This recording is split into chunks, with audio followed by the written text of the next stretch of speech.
Blood crusted on Emily's raw wrists as she strained against the iron chains, binding her to the abandoned wagon, her throat too parched to scream when the tall Cherokee hunter with solemn eyes emerged from the forest, knife in hand. His decision to cut her free would forever alter both their fates, igniting a forbidden love that neither Thomas's rage nor the USS Ned Army could extinguish. Before we continue, don't forget to subscribe to the channel, like the video and comment where in the world you're watching from. Let's go. The chains bit into Emily Hargrove's wrists, the iron cold against her skin despite the summer heat. 3 days she had been bound to the wagon wheel, her dress torn and stained with dust and blood, her throat so parched she could barely swallow. The settlers who had abandoned her had left a water skin just out of reach.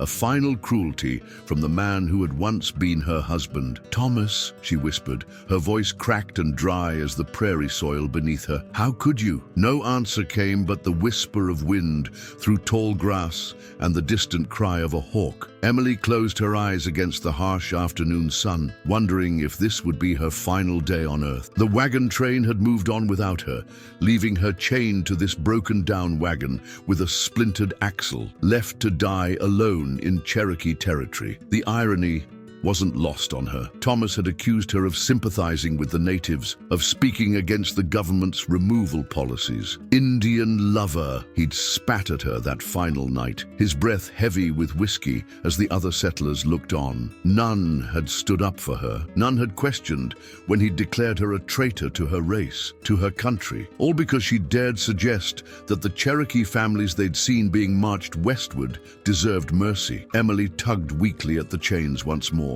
feeling the metal scrape against raw skin. The pain barely registered now. Thirst and hunger had dulled her senses, and the heat had left her lightheaded. Soon, she thought, it would be over. Perhaps that would be a mercy. A sound caught her attention, the soft crunch of approaching footsteps. Emily's heart quickened. A rescue? No, more likely wolves or a mountain lion coming to finish what Thomas had started. She forced her eyes open. Squinting against the sunlight, a figure stood before her, tall and still. Emily blinked, trying to clear her vision.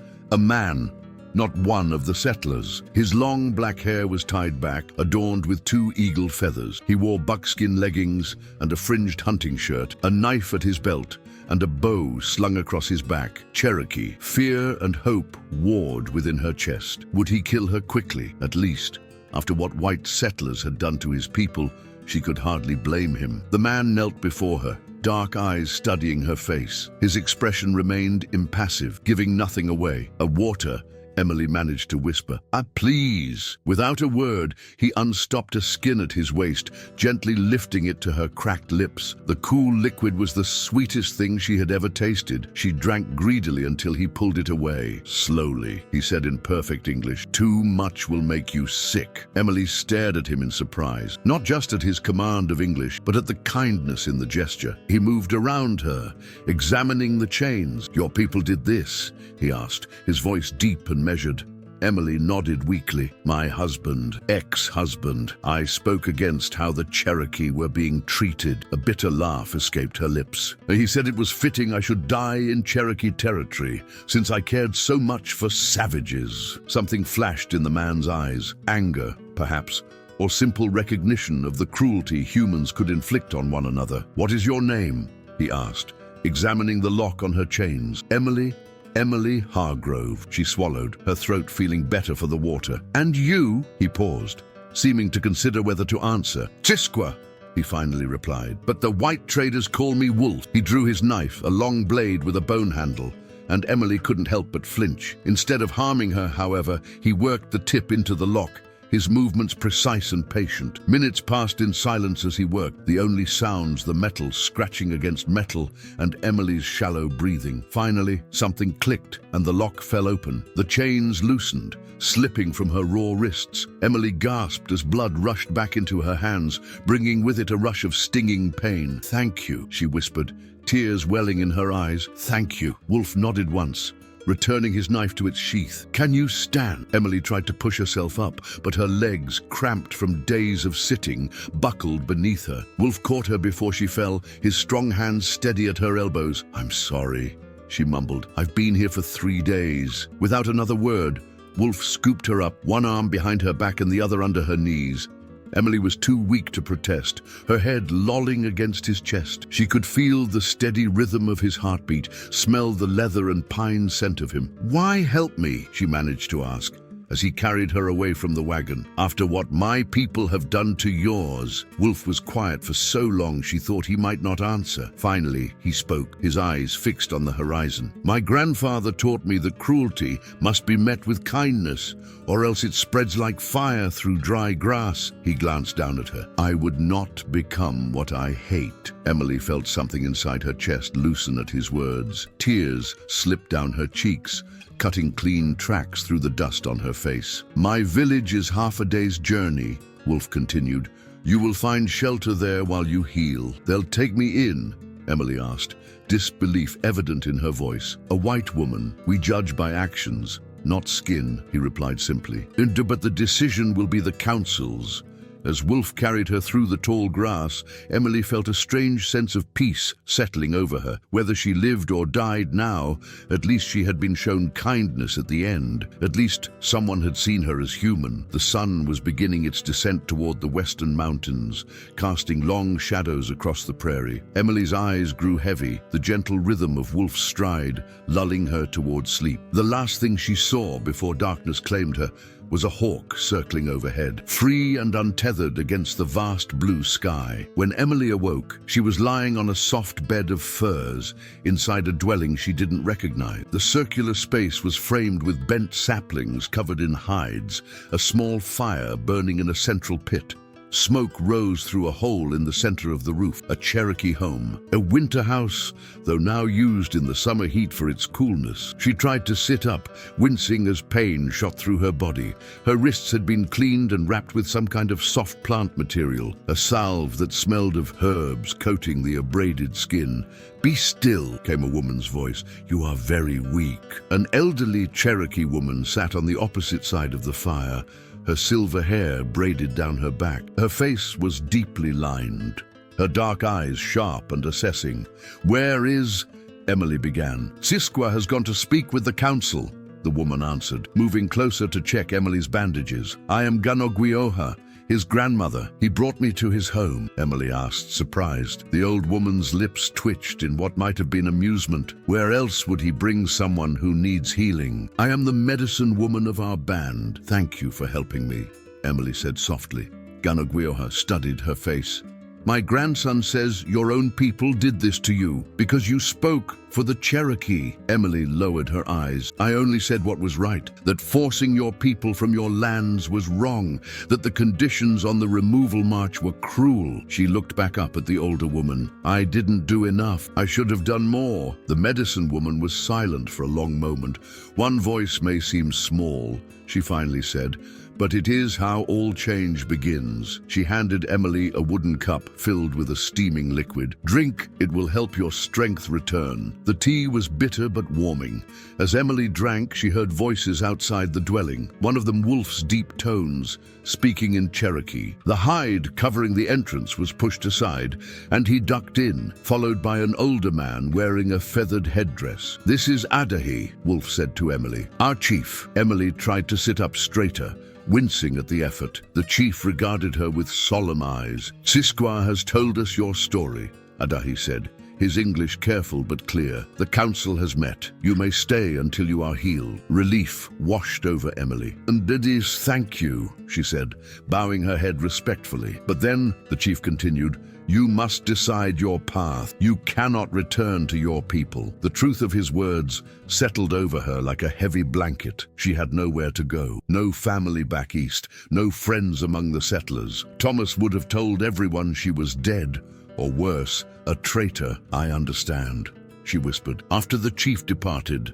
Wolf remained, kneeling beside her bed of furs. "Rest now," he said, his voice gentler than before.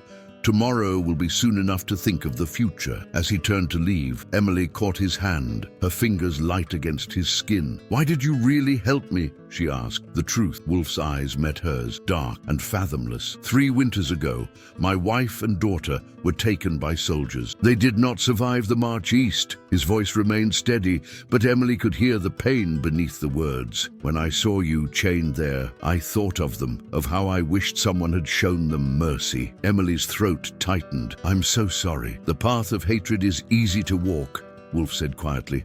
The path of compassion is harder, but it leads to better places. He gently withdrew his hand from hers. Sleep now. You are safe here. As he left the dwelling, Emily lay back on the furs, her mind spinning with all that had happened. She had lost everything she had once thought important. Her husband, her place in society, her future as a settler's wife. Yet somehow, chained to that wagon wheel, she had found something more valuable, the truth of her own heart. And now, among those her people called enemies, she had found compassion. Outside, night was falling over the Cherokee village. From somewhere nearby came the soft notes of a flute, a melody both mournful and hopeful rising into the darkness. Emily closed her eyes, letting the music wash over her like cool water. For the first time in years, she felt the chains of her old life falling away, and with them, a different kind of freedom beginning to take root. Dawn broke over the Cherokee village, painting the eastern sky in strokes of pink and gold. Emily awoke to the sounds of life, children's laughter, the rhythmic scrape of corn being ground, the soft conversations in a language she didn't understand. For a moment, disorientation clouded her mind until the memories of the previous day came rushing back. The chains, the rescue, Wolf carrying her to safety. She pushed herself up slowly, testing her strength. Her body ached, but the terrible weakness had begun to recede. The salve on her wrists had worked wonders, the angry red welts already fading to a duller pink. The dwelling was empty. Ganoguioha nowhere to be seen. A clay bowl of water sat beside her bed of furs, along with a folded bundle of clothing. Emily washed her face and hands, then examined the clothing, a simple dress of soft deerskin, decorated with intricate beadwork along the neckline. Her own dress was beyond salvaging, torn and filthy from her ordeal. After changing, Emily ventured toward the entrance, pushing aside the hide covering and blinking in the morning sunlight. The village spread before her, a collection of winter houses like the one she'd slept in, along with larger summer structures built on poles. Gardens filled with corn, beans, and squash bordered the settlement, and beyond them, the dense green of the forest stretched to the horizon. People moved about their morning tasks, some pausing to glance curiously at the white woman standing in Ganoguioha's doorway. Emily felt suddenly self-conscious, aware of how out of place she must appear despite the Cherokee clothing. "You have strength today," came Ganoguioha's voice behind her. The old woman approached, carrying a basket of herb. "Good. Sitting idle heals the body but sickens the spirit." Emily smiled hesitantly. "I don't want to be a burden. All people need help sometimes," Ganoguioha replied matter-of-factly. "Come, you will eat, then help me gather medicine. Work will keep your thoughts from circling like hungry crows." The old woman was right. Emily's mind had been spinning with anxieties about her future, about her reception in the village, about the husband who had left her to die. Following Ganoguioha to the cooking fire in the center of the village offered a welcome distraction. Several women worked there, tending to clay pots suspended over the flames. They watched Emily with undisguised curiosity, but not hostility. Ganoguioha spoke to them in Cherokee, occasionally gesturing toward Emily. Whatever she said caused one of the younger women to smile and offer Emily a wooden bowl filled with a steaming corn porridge. "Thank you," Emily said, accepting it gratefully. "She does not speak English," Ganoguioha explained, "but kindness needs no translation." As they ate, Emily became aware of a commotion at the edge of the village. A group of men had returned from what appeared to be a hunting expedition, carrying several deer slung on poles between them. Wolf was among them, his tall figure unmistakable even at a distance. "A good hunt," Ganoguioha observed, following Emily's gaze. "The spirits are generous today?" Emily watched as Wolf helped distribute the meat among the village women. There was something about his movements, efficient yet graceful, authoritative yet humble, that drew her attention. When he finally looked up and noticed her watching, Emily quickly lowered her gaze to her bowl, heat rising to her cheeks. "My grandson is a good man," Gunslingers said quietly, "but he carries many burdens." "He told me about his wife and daughter," Emily replied, her voice equally soft. The old woman nodded, her eyes sad. "Nayeli and little Ama, the soldiers came in winter. Many died on the march east." She sighed deeply. "Siskwa was away hunting. When he returned, they were gone." "That's terrible," Emily whispered, her heart aching at the thought. "How does he not hate all white people?" "Hate is a poison that kills the one who carries it," Gunslingers said. "This wisdom cost him dearly to learn." She stood, gathering her empty bowl. "Come, the forest waits for us." Emily followed the medicine woman along a narrow trail leading into the woods. The day had grown warm, but beneath the canopy of oak and hickory trees, the air remained cool and fragrant with pine. Gunslingers moved with surprising agility for her age, pointing out various plants and explaining their uses. "This," she said, indicating a cluster of yellow flowers, "eases fever. And this," she gently touched a fern-like plant, "helps heal wounds like yours." Emily listened attentively, helping to gather the plants and place them in Gunslingers' basket. The work was peaceful, focused, allowing her mind to settle. Here, among the ancient trees, her old life seemed like a distant dream. The stifling expectation, the loveless marriage, the constant fear of saying the wrong thing. "You were a healer among your people?" Gunslingers asked as they worked. Emily shook her head. "No, women aren't allowed to be doctors where I come from. I was just a wife." She paused, considering, "Though I did help deliver my neighbor's baby once when the doctor couldn't come, and I know some herbs for common ailments." The old woman nodded thoughtfully. "The healing gift does not ask permission from men before it enters a person's spirit." She handed Emily a small trowel. "Dig here, gently. The roots are what we need." As Emily carefully extracted the plant, she felt Gunslingers' eyes on her. "What will happen to me?" she finally asked, the question that had been haunting her since she awoke. "When I'm healed, where will I go?" The medicine woman was silent for a long moment. "That depends on what path your spirit chooses," she finally answered. "Some whites have lived among the Cherokee before. It is not an easy life. You would be between two worlds, belonging fully to neither. And the alternative, the nearest white settlement, is 4 days' journey," Gunslingers said. "But your husband's people may be looking for you there." The thought sent a chill through Emily despite the warm day. If Thomas had told them she was dead, what would they think if she suddenly appeared? And if he had labeled her a traitor, her reception might be even worse than what she'd already endured. "I have time to decide, though," Emily asked quietly. "Yes," Gunslingers assured her, "until the next full moon at least. The council has granted this." Relief flooded through Emily. Time to heal, to think, to understand what she truly wanted. They continued gathering plants in companionable silence, the baskets slowly filling with roots, leaves, and berries. The forest hummed with life around them, birds calling, insects buzzing, the occasional rustle of a small animal in the underbrush. It was during one such rustle that Gunslingers suddenly froze, her hand shooting out to grasp Emily's arm in warning. The old woman's eyes narrowed, scanning the thick foliage ahead of them. "Oh, what is it?" Emily whispered, tension coiling in her stomach. "Mountain lion," Gunslingers murmured, pointing to a set of large paw prints in the soft earth. "Fresh." Emily's heart hammered against her ribs. She had heard stories of the great cats that roamed these mountains, powerful predators that could bring down a full-grown deer with ease. "We should go back," she suggested, trying to keep her voice steady. Gunslingers shook her head. "Too late. It has our scent."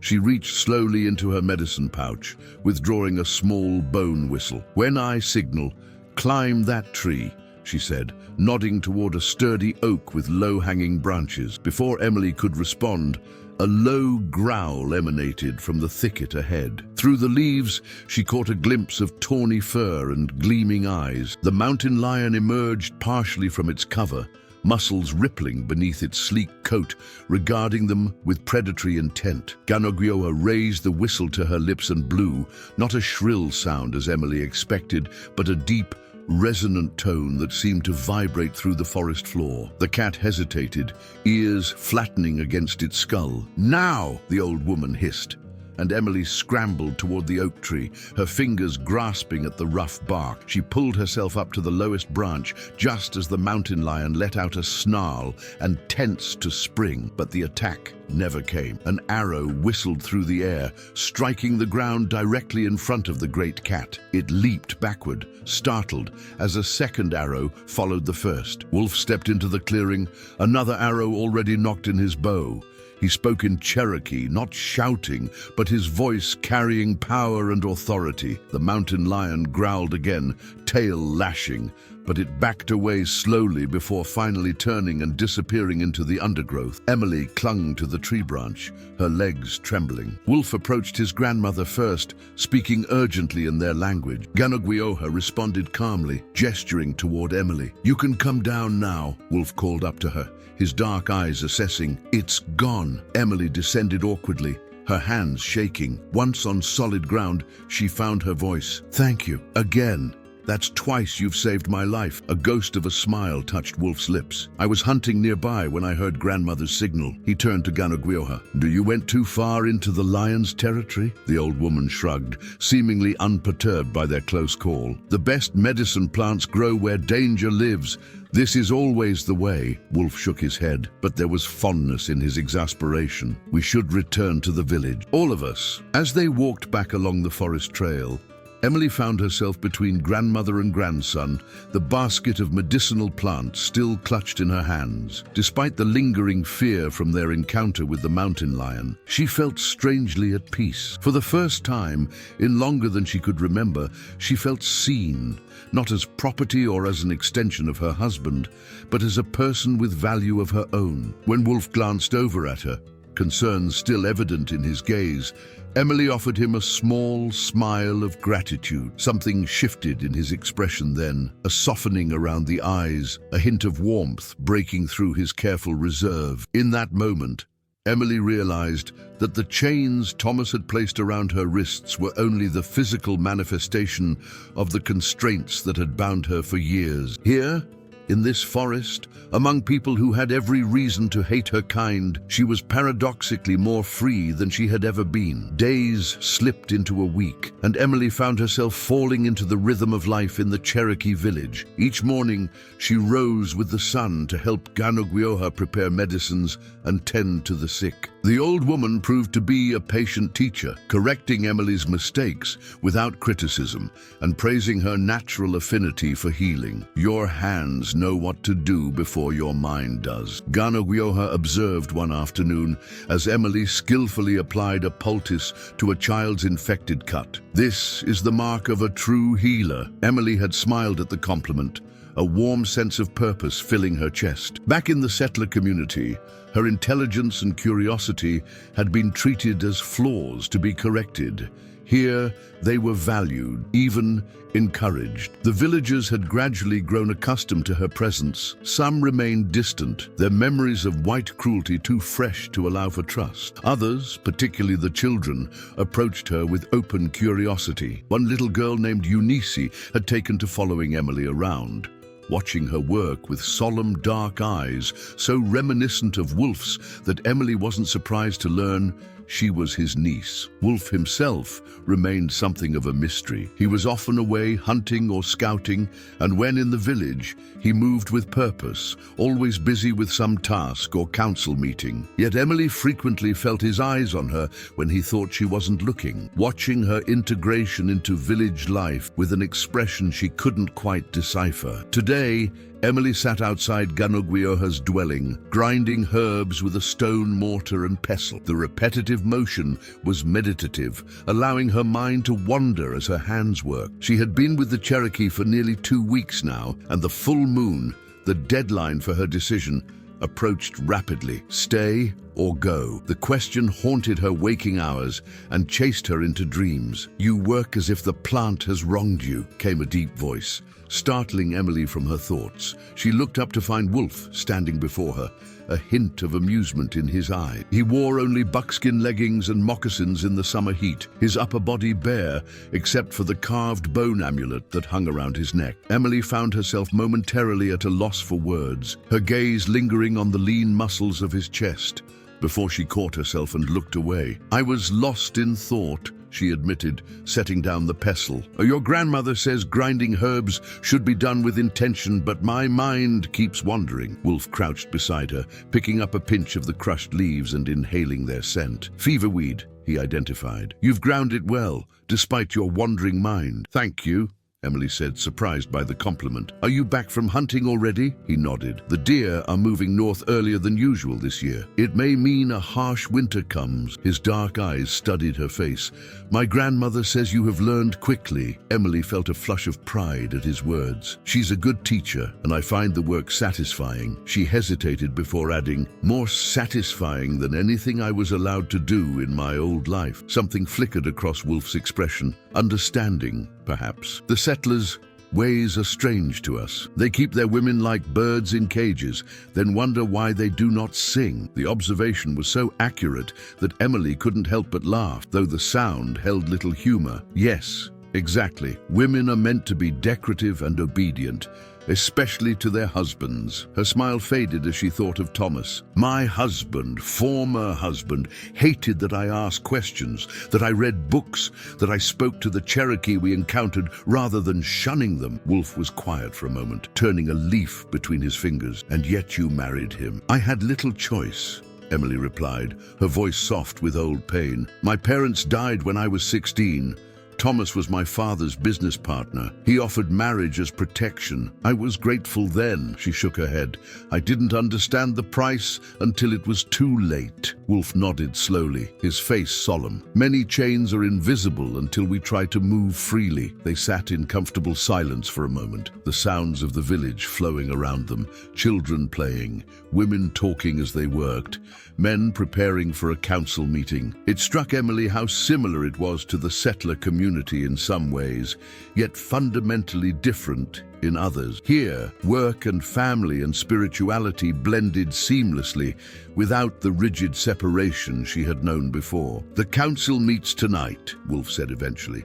"They will discuss the reports of soldiers moving closer to our territory." Emily's heart sank at his words. "Because of me?" "No," he assured her. "The white man's hunger for Cherokee land existed before you came to us, but their patrols have increased recently." He hesitated. "There is also news of a settler searching for his runaway wife." Ice flooded Emily's veins. "Thomas is looking for me." The thought seemed impossible. "But why?" "He left me to die. Perhaps he did not expect you to survive," Wolf suggested, his voice hardening. "And finding you alive would raise questions he does not wish to answer." Emily wrapped her arms around herself, suddenly cold despite the summer warmth. The fragile sense of security she had built over the past 2 weeks trembled like a leaf in the wind. "What will happen?" she whispered. "The council will decide our next actions," Wolf replied, "whether to move the village deeper into the mountains or stand our ground." His eyes met hers directly. "Did your future will also be discussed?" Emily nodded, understanding the unspoken message. Her presence complicated matters for the Cherokee. If discovered harboring a white woman, even one who had been abandoned, the consequences for the village could be severe. "I should go," she said, making a decision in that moment. "I'm putting all of you in danger." Wolf's hand shot out, catching her wrist gently but firmly. The touch sent warmth spiraling up her arm, so different from the cold bite of iron chains that had been there before. "That is not your decision alone to make," he said, his voice low and intense. "You are under the protection of this village now." "But grandmother would skin me alive if I let you wander off into the forest alone," he continued, a hint of that rare smile touching his lips. "Dee and Eunice would never forgive me." Despite her fear, Emily found herself smiling back. "She has grown attached, hasn't she?" "As have others," Wolf said quietly, releasing her wrist. The implication hung in the air between them, unspoken but unmistakable. Before Emily could respond, a commotion arose from the edge of the village. A young Cherokee man came running toward the central fire, calling out in his native language. Wolf stood immediately, his body tensing. "What is it?" Emily asked, rising beside him. "Scouts have spotted riders," Wolf answered grimly. Soldiers, and they are coming this way." The village erupted into controlled chaos. Women gathered children and began packing essential items. Men collected weapons and gathered near the chief's dwelling. Wolf spoke rapidly to several hunters who had approached him, issuing instructions that sent them hurrying in different directions. Emily stood frozen, uncertain what to do. If these were soldiers searching for her, Gunslingers appeared at her side, pressing a bundle into her hands. "Take these," the old woman instructed. "Medicines, food, a blanket. Go with Sisqua." "Go where?" Emily asked, clutching the bundle. What's happening?" "There is a place," Gunslingers explained. "A hidden valley where our people go in times of danger. The children and elders are already being led there." Her weathered hand gripped Emily's arm with surprising strength. "You must go now." "But what about you?" Emily protested. "You should come too." The old woman shook her head firmly. "I am too well known as a medicine woman. If I am missing, they will know something is wrong. I will stay. Tell them you were never here." Her dark eyes, so like her grandson's, held Emily's gaze. "My bones have seen too many winters to fear death now." "Grandmother," Wolf said, returning to them. "The council has no time for talk now," Gunslingers interrupted. "Take Emily to Talking Rock Valley. Keep her safe." She reached up to touch his face, a tender gesture that spoke volumes. "Remember your father's teaching. The hawk hides its nest in the highest branches, away from those who would steal its future." Wolf nodded once, his expression grave. He turned to Emily. "We must move quickly. Can you ride?" "Yes," she answered, straightening her shoulders. Whatever happened now, she would not be the cause of harm to these people who had shown her kindness. Within minutes, Wolf had saddled 2 horses, one for himself and a smaller mare for Emily. He helped her mount, then swung up onto his own horse with fluid grace. As they prepared to leave, Gunslingers approached one last time, pressing something into Emily's hand. "For protection," the old woman said simply. Emily looked down to see a small carved amulet similar to the one Wolf wore, a bird with outstretched wings. "Thank you," she whispered, slipping it over her head. Gunslingers stepped back, raising her hand in farewell. "May the spirits guide your path." Wolf led them away from the village, not along the main trail, but through a barely visible path that wound through dense underbrush. Emily followed close behind, her heart pounding with fear and a strange exhilaration. Behind them, the sounds of the village faded, replaced by the whisper of leaves and the soft thudding of hooves on the forest floor. They rode in silence for nearly an hour, climbing steadily higher into the mountains. The air grew cooler, the forest denser. Occasionally, Wolf would stop, listening intently before signaling for them to continue. Emily marveled at how easily he navigated the wilderness, reading signs she couldn't even see. As they paused to water the horses at a small stream, Emily finally voiced the question that had been burning in her mind. "Do you think they're looking for me specifically, or is this just another patrol?" Wolf looked up from where he knelt by the water. "I don't know," he answered honestly, "but we cannot take the risk. If it is your husband and he finds you with us..." He didn't need to finish the sentence. Emily knew well what Thomas was capable of when his pride was wounded, and finding his discarded wife alive and living among the Cherokee would wound his pride indeed. "I'm sorry," she said, the weight of guilt heavy on her shoulders. "And I never meant to bring danger to your people." Wolf stood, approaching her with that quiet intensity that made her breath catch. "The danger was always there, Emily, long before you." He reached out, adjusting the medicine bundle that hung from her saddle. "And you did not ask to be chained to that wagon." Their eyes met, and something passed between them, understanding, perhaps, or something deeper. Wolf's hand lingered near hers for a moment before he turned back to his horse. "We should keep moving," he said. "Talking Rock Valley is still half a day's journey, and we must reach it before nightfall." As they mounted again and continued their ascent into the mountains, Emily found herself watching Wolf's straight back and proud carriage. This man, who had every reason to hate her kind, was risking everything to keep her safe. The realization humbled her and kindled a warmth in her chest that had nothing to do with the summer heat. Ahead, the path grew steeper, winding through towering pines and ancient oaks. Birds called to one another overhead, and once A deer bounded across their path, pausing to regard them with liquid eyes before disappearing into the undergrowth. For all the danger that pursued them, Emily couldn't help but feel that she was riding not away from something, but toward it, toward a future she couldn't yet see but could somehow sense waiting for her, like a promise carried on the mountain wind. Twilight was settling over the mountains by the time Wolf and Emily reached Talking Rock Valley. They had traveled higher than Emily had ever been, following game trails so faint she would have missed them entirely without Wolf's guidance. Her body ached from the long ride, unused to such exertion after days of relative rest in the village. As they crested a final ridge, the valley opened before them, a hidden paradise cradled between towering peaks. A crystalline lake reflected the darkening sky at its center,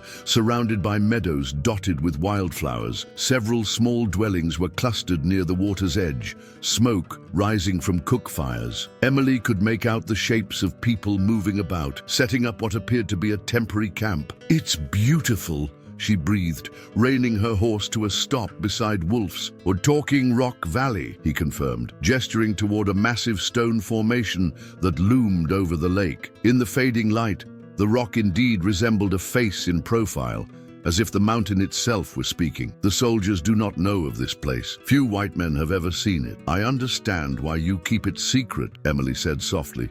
"They would take it from you if they knew." Wolf glanced at her, something like approval in his eyes. Yes, they would. They descended into the valley, following a steep trail that switched back down the mountainside. As they approached the encampment, Emily noticed curious eyes turning their way. She sat straighter in her saddle, suddenly self-conscious about her appearance.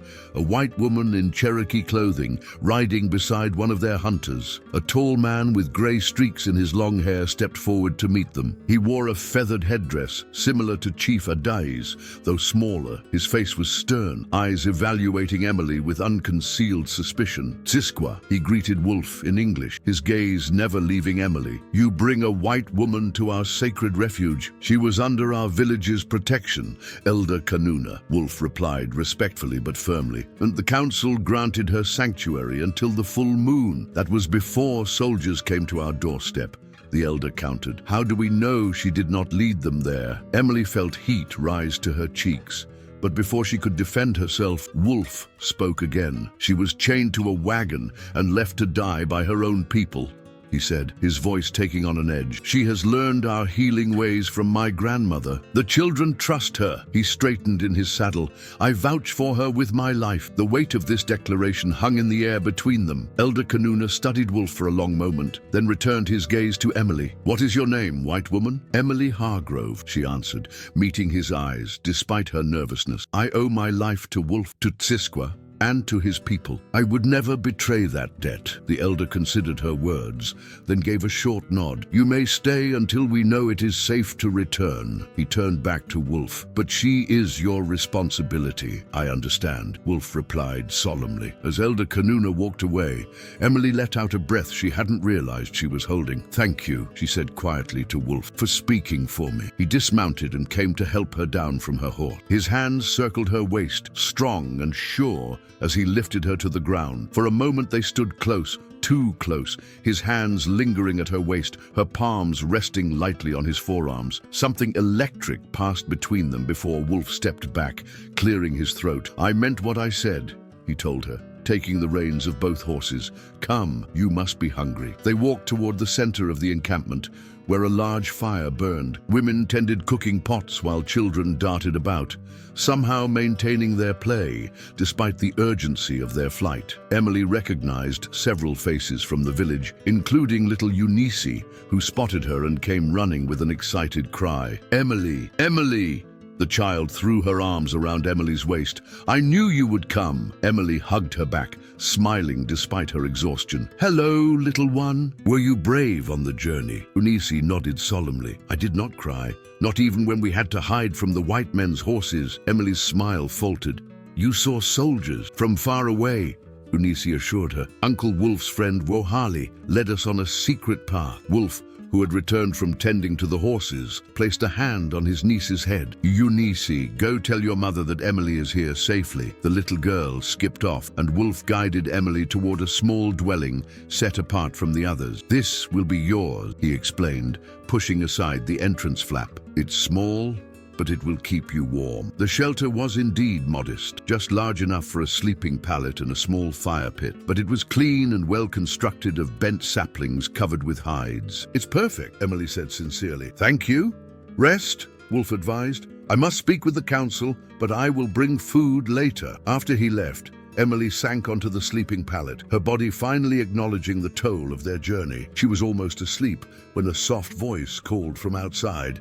"Emily, may I enter?" She recognized the voice as belonging to Eunice's mother, Galilahi, Wolf's sister-in-law, widowed in the same raid that had taken his wife and daughter. Emily had spoken with her several times in the village, impressed by the woman's quiet strength. "Of course," she called, sitting up and smoothing her hair. Galilahi entered, carrying a wooden bowl of stew and a water skin. "You must be hungry," she said, offering the food. "Thank you," Emily said gratefully, accepting the meal.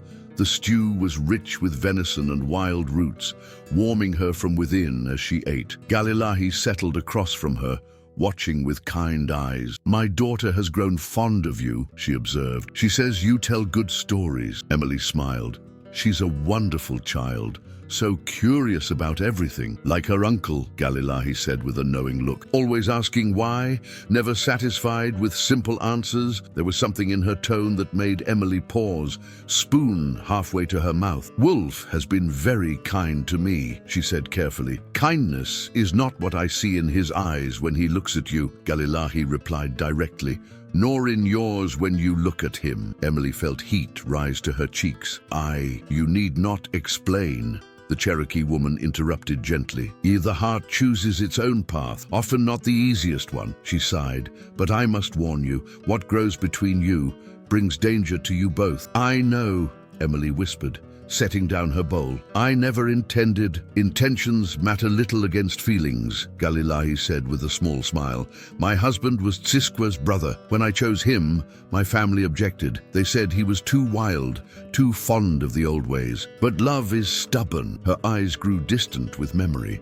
"We had 3 good years before the soldiers came." Emily reached out impulsively, covering the other woman's hand with her own. "I'm so sorry." Galilahi's fingers turned to clasp Emily's.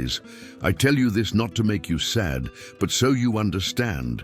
Love in peaceful times is challenging enough. Love in times of war requires courage beyond measure." "I don't know if what I feel is love," Emily admitted, the words emerging before she could consider them. "I only know that when I'm with him, I feel." She struggled to find the right words. "I feel like myself for the first time." Galilahi nodded as if this made perfect sense. The Creator sends us mirrors sometimes, people who reflect our true nature back to us. She rose gracefully. "Rest now. Tomorrow will bring its own challenges." After Galilahi left, Emily lay back on her pallet, too weary to fight sleep any longer. Outside, the sounds of the camp gradually quieted as night fully claimed the valley. Her last conscious thought was of Wolf's hands at her waist, strong and gentle all at once. She dreamed of running through forest paths, not in fear, but in joy. Wolf beside her, both of them free as the wind. Morning came with birdsong and the scent of pine. Emily woke disoriented, momentarily forgetting where she was, until the events of the previous day came rushing back. She sat up quickly, pushing aside her blanket and stepping out of the small dwelling. The valley was transformed by daylight, even more beautiful than it had appeared at dusk. The lake sparkled like polished silver, and the surrounding mountains stood majestic against a sky so blue it almost hurt to look at it. The encampment was already alive with activity. Women cooking breakfast, men gathered in discussion, children helping with chores or playing near the lake's edge. Emily spotted Wolf immediately. He stood with several other men at the far edge of the camp, gesturing toward the mountain pass they had traversed yesterday. Even at this distance, she could see the tension in his shoulders, the gravity in his stance. "They discuss whether it's safe to send scouts back to the village," came a voice beside her. Emily turned to find Galilahi approaching with a wooden cup of steaming tea. "Drink this.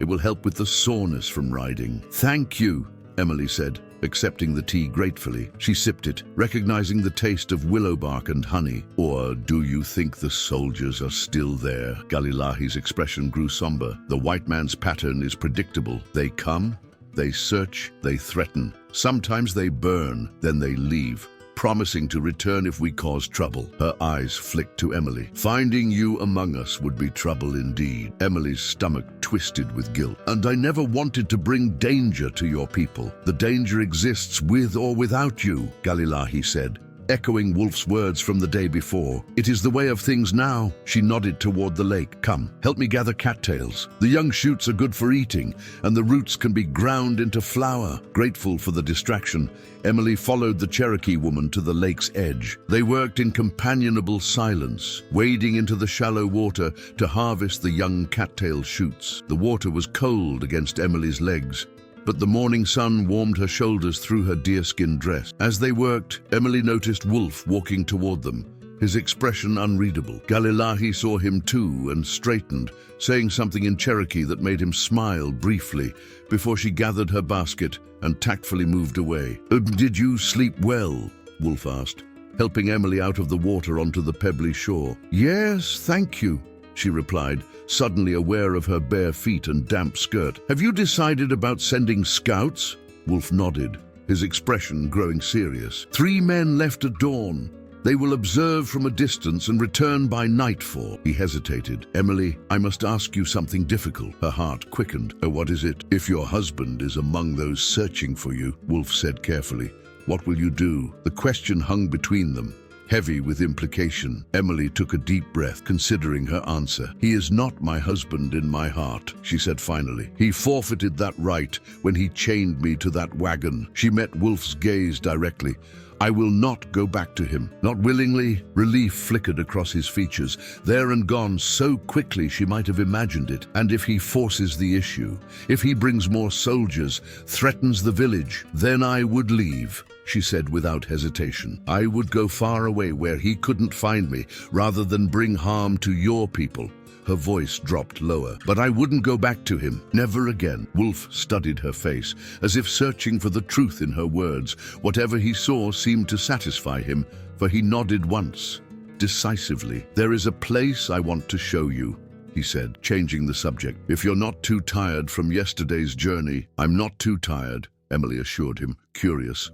Where is it? You'll see, he replied, that rare half-smile touching his lips. Meet me here when the sun reaches its highest point. Throughout the morning, Emily helped where she could around the camp, sorting herbs with the medicine woman who had accompanied the evacuation, entertaining the children with stories, assisting with meal preparation. All the while, her mind kept returning to Wolf's invitation, wondering what he wanted to show her and why. When midday arrived, she returned to the lakeshore, finding Wolf waiting with a small pack and 2 walking sticks. It's not far, he told her, handing her one of the sticks, but the path is steep in places. They set off along the lake's edge, before turning onto a narrow trail that wound upward through stands of pine and spruce. The climb was indeed steep in sections, but Emily found herself enjoying the exertion, the way her muscles worked and her lungs filled with the clean mountain air. Wolf moved ahead of her on the trail, occasionally reaching back to offer his hand over particularly rough patches. Each time their hands touched, that same spark of awareness passed between them, growing harder to ignore with each occurrence. After about an hour's climb, the trail opened suddenly onto a small plateau nestled into the mountainside. Emily gasped at the view. The entire valley spread below them, the lake a perfect blue jewel in its center. But it was what stood at the edge of the plateau that truly took her breath away. A circle of standing stones rose from the earth, ancient and weathered by countless seasons. 7 stones in all, each taller than a man, arranged in a perfect circle. In the center stood a single stone altar, its surface worn smooth. The entire formation seemed to pulse with the presence Emily couldn't name but could certainly feel, an energy both peaceful and powerful. What is this place? She asked, her voice instinctively dropping to a whisper. Wolf approached the circle slowly, reverently. Undra people call it Nvdagovna Digadoli, speaking stone circle. He gestured for her to follow him. It is very old, older than our oldest stories, a sacred place. Emily stepped carefully between two of the towering stones, feeling a subtle shift in the air as she entered the circle. The sounds of the forest seemed to fade, replaced by a humming stillness that vibrated in her bones. I feel, she began, struggling to articulate the sensation. It's as though the air itself is alive here. Wolf nodded, unsurprised. The elders say, this is where the barrier between worlds grows thin, a place where our ancestors can hear us more clearly. He placed his hand on the central altar stone, and where we might hear them, if we listen with the right ear. Emily watched as he closed his eyes, his expression softening into something almost vulnerable. She wondered what he was saying to his ancestors, perhaps speaking to his wife and daughter on the other side. After a moment, Wolf opened his eyes and turned to her. I wanted to bring you here because very few outsiders have ever seen this place. His gaze was intense, searching. But you are not truly an outsider anymore, are you? Emily Hargrove? The question hung between them, weighted with meaning. Emily stepped closer to the altar stone, placing her hand near his, close enough to feel the warmth radiating from his skin without quite touching. I don't know what I am anymore, she admitted. Not a settler's wife, not Cherokee. Something in between, perhaps. She looked up at him. Ubi, but I know I feel more myself here, among your people, than I ever did in the world I came from. Wolf's hand moved slightly, his fingers brushing against hers on the stone surface. The contact, light as it was, sent warmth spiraling up her arm. My grandmother says you have a Cherokee spirit in a white body, he said quietly. That perhaps the Creator made a mistake. Emily smiled at the thought. Or perhaps not a mistake at all. Perhaps a purpose. What purpose would that be? Wolf asked, his voice dropping lower. To build a bridge, maybe, she suggested, between two worlds that see each other only as enemies. Wolf studied her face, his dark eyes reflecting the sunlight that filtered through the pines surrounding the plateau. A dangerous purpose, he observed. Bridges often burn in times of war. Then they must be rebuilt, Emily replied simply. Again and again, until the war ends. Something shifted in Wolf's expression, a softening, an opening. His hand moved deliberately now, fingers intertwining with hers on the stone. The touch was electric, sending her heart racing. Emily, he said, her name like a prayer on his lips. I brought you here for another reason. What reason? She asked, barely above a whisper. To ask the ancestors for guidance, he admitted, and about what grows between us. The directness of his words stole her breath. In the white world, such feelings would be hidden behind layers of propriety and pretense. But here, in this sacred circle, there was only truth. And what did they tell you? She asked, finding courage in his honesty. That the path before us is difficult, Wolf replied, his thumb tracing gentle circles on the back of her hand. That there will be pain alongside joy, that many will not understand. He paused, his gaze never leaving hers, but also that a love born in freedom is stronger than any chain that would bind it. Love, he had said it plainly, without hesitation or apology. Emily felt tears spring to her eyes, not from sadness, but from the sheer power of the moment, of standing in this ancient place with this extraordinary man who saw her, truly saw her. And I'm afraid, she confessed, her voice trembling slightly, not of loving you, but of the world that would punish us for it. Wolf stepped closer, releasing her hand only to cup her face gently between his palms. Fear is honest, he said softly, but it need not be our master. And then he was kissing her, his lips warm and certain against hers. Emily melted into him, her hands finding his shoulders, then sliding up to tangle in his long hair. The kiss deepened, tender yet urgent, as if they both sensed how precious and precarious this moment was. When they finally broke apart, Emily kept her eyes closed for a moment, memorizing the feeling, his warmth, his scent of pine and smoke, the gentle strength of his hands still cradling her face. The first time I saw you, Wolf said, his voice husky. "Chained to that wagon. Something in me recognized something in you." His thumbs brushed away tears she hadn't realized were falling. Not pity, recognition. "I felt it too," she whispered. "When you cut me free, it was like waking from a long sleep." He smiled then, a full smile that transformed his solemn features, making him look younger, unburdened. "Then perhaps the Creator makes no mistakes after all." They stayed in the stone circle for hours, sitting with their backs against the central altar, talking as the sun tracked across the sky. Wolf told her stories of his childhood, of learning to hunt with his father and brother, of the world as it had been before the white settlers came in such numbers. Emily shared memories of her parents, of books she had loved, of dreams she had abandoned when she married Thomas. It was a gift, this uninterrupted time, a pocket of peace stolen from the jaws of turmoil. By unspoken agreement, they avoided talk of soldiers or danger, focusing instead on learning each other, on building the foundation of something neither had expected to find. As afternoon began to wane, Wolf reluctantly stood, offering his hand to help Emily up. "We should return before dark," he said. "The scouts will be back with news." The descent was quicker than the climb had been, though they moved unhurriedly, neither eager to rejoin the outside world and its complications. They walked hand in hand where the trail allowed it, sometimes stopping just to look at each other in wonder, as if making sure the other was still real. Near the bottom of the trail, Wolf suddenly tensed, his hand tightening around Emily's. He pulled her to a stop, head tilted in the way she had come to recognize, listening to something beyond her perception. "What is it?" she whispered. "Horses," he replied grimly. "Many of them, coming fast." Fear clutched at Emily's heart.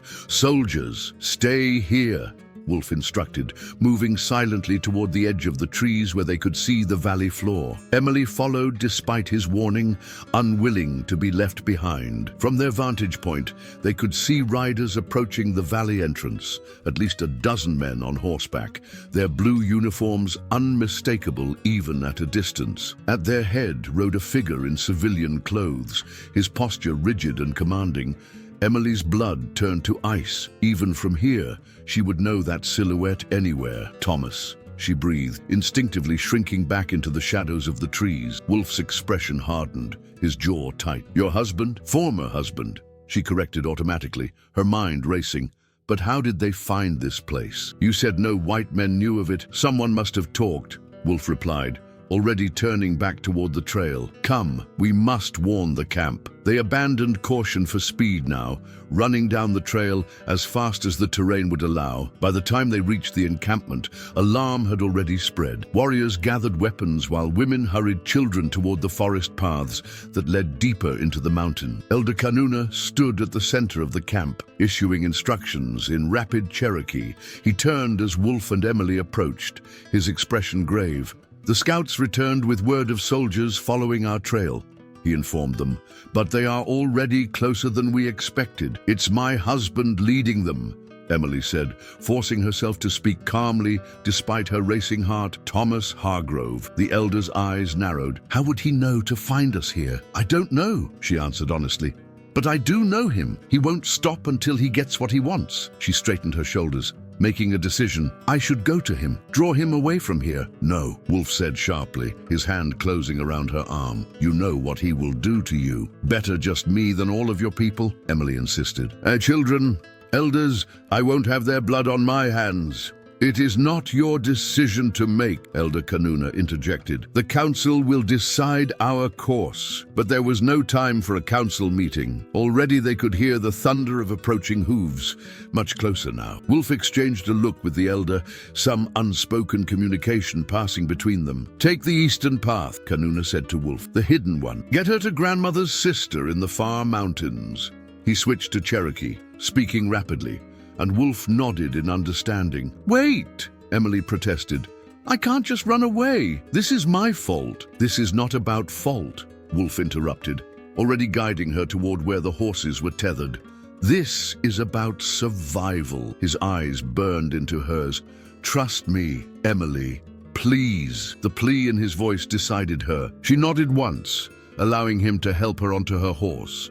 Wolf mounted his own horse in one fluid movement, and they set off toward a narrow trail that led eastward, away from the approaching soldiers. Behind them, Emily heard shouts as the first riders entered the valley.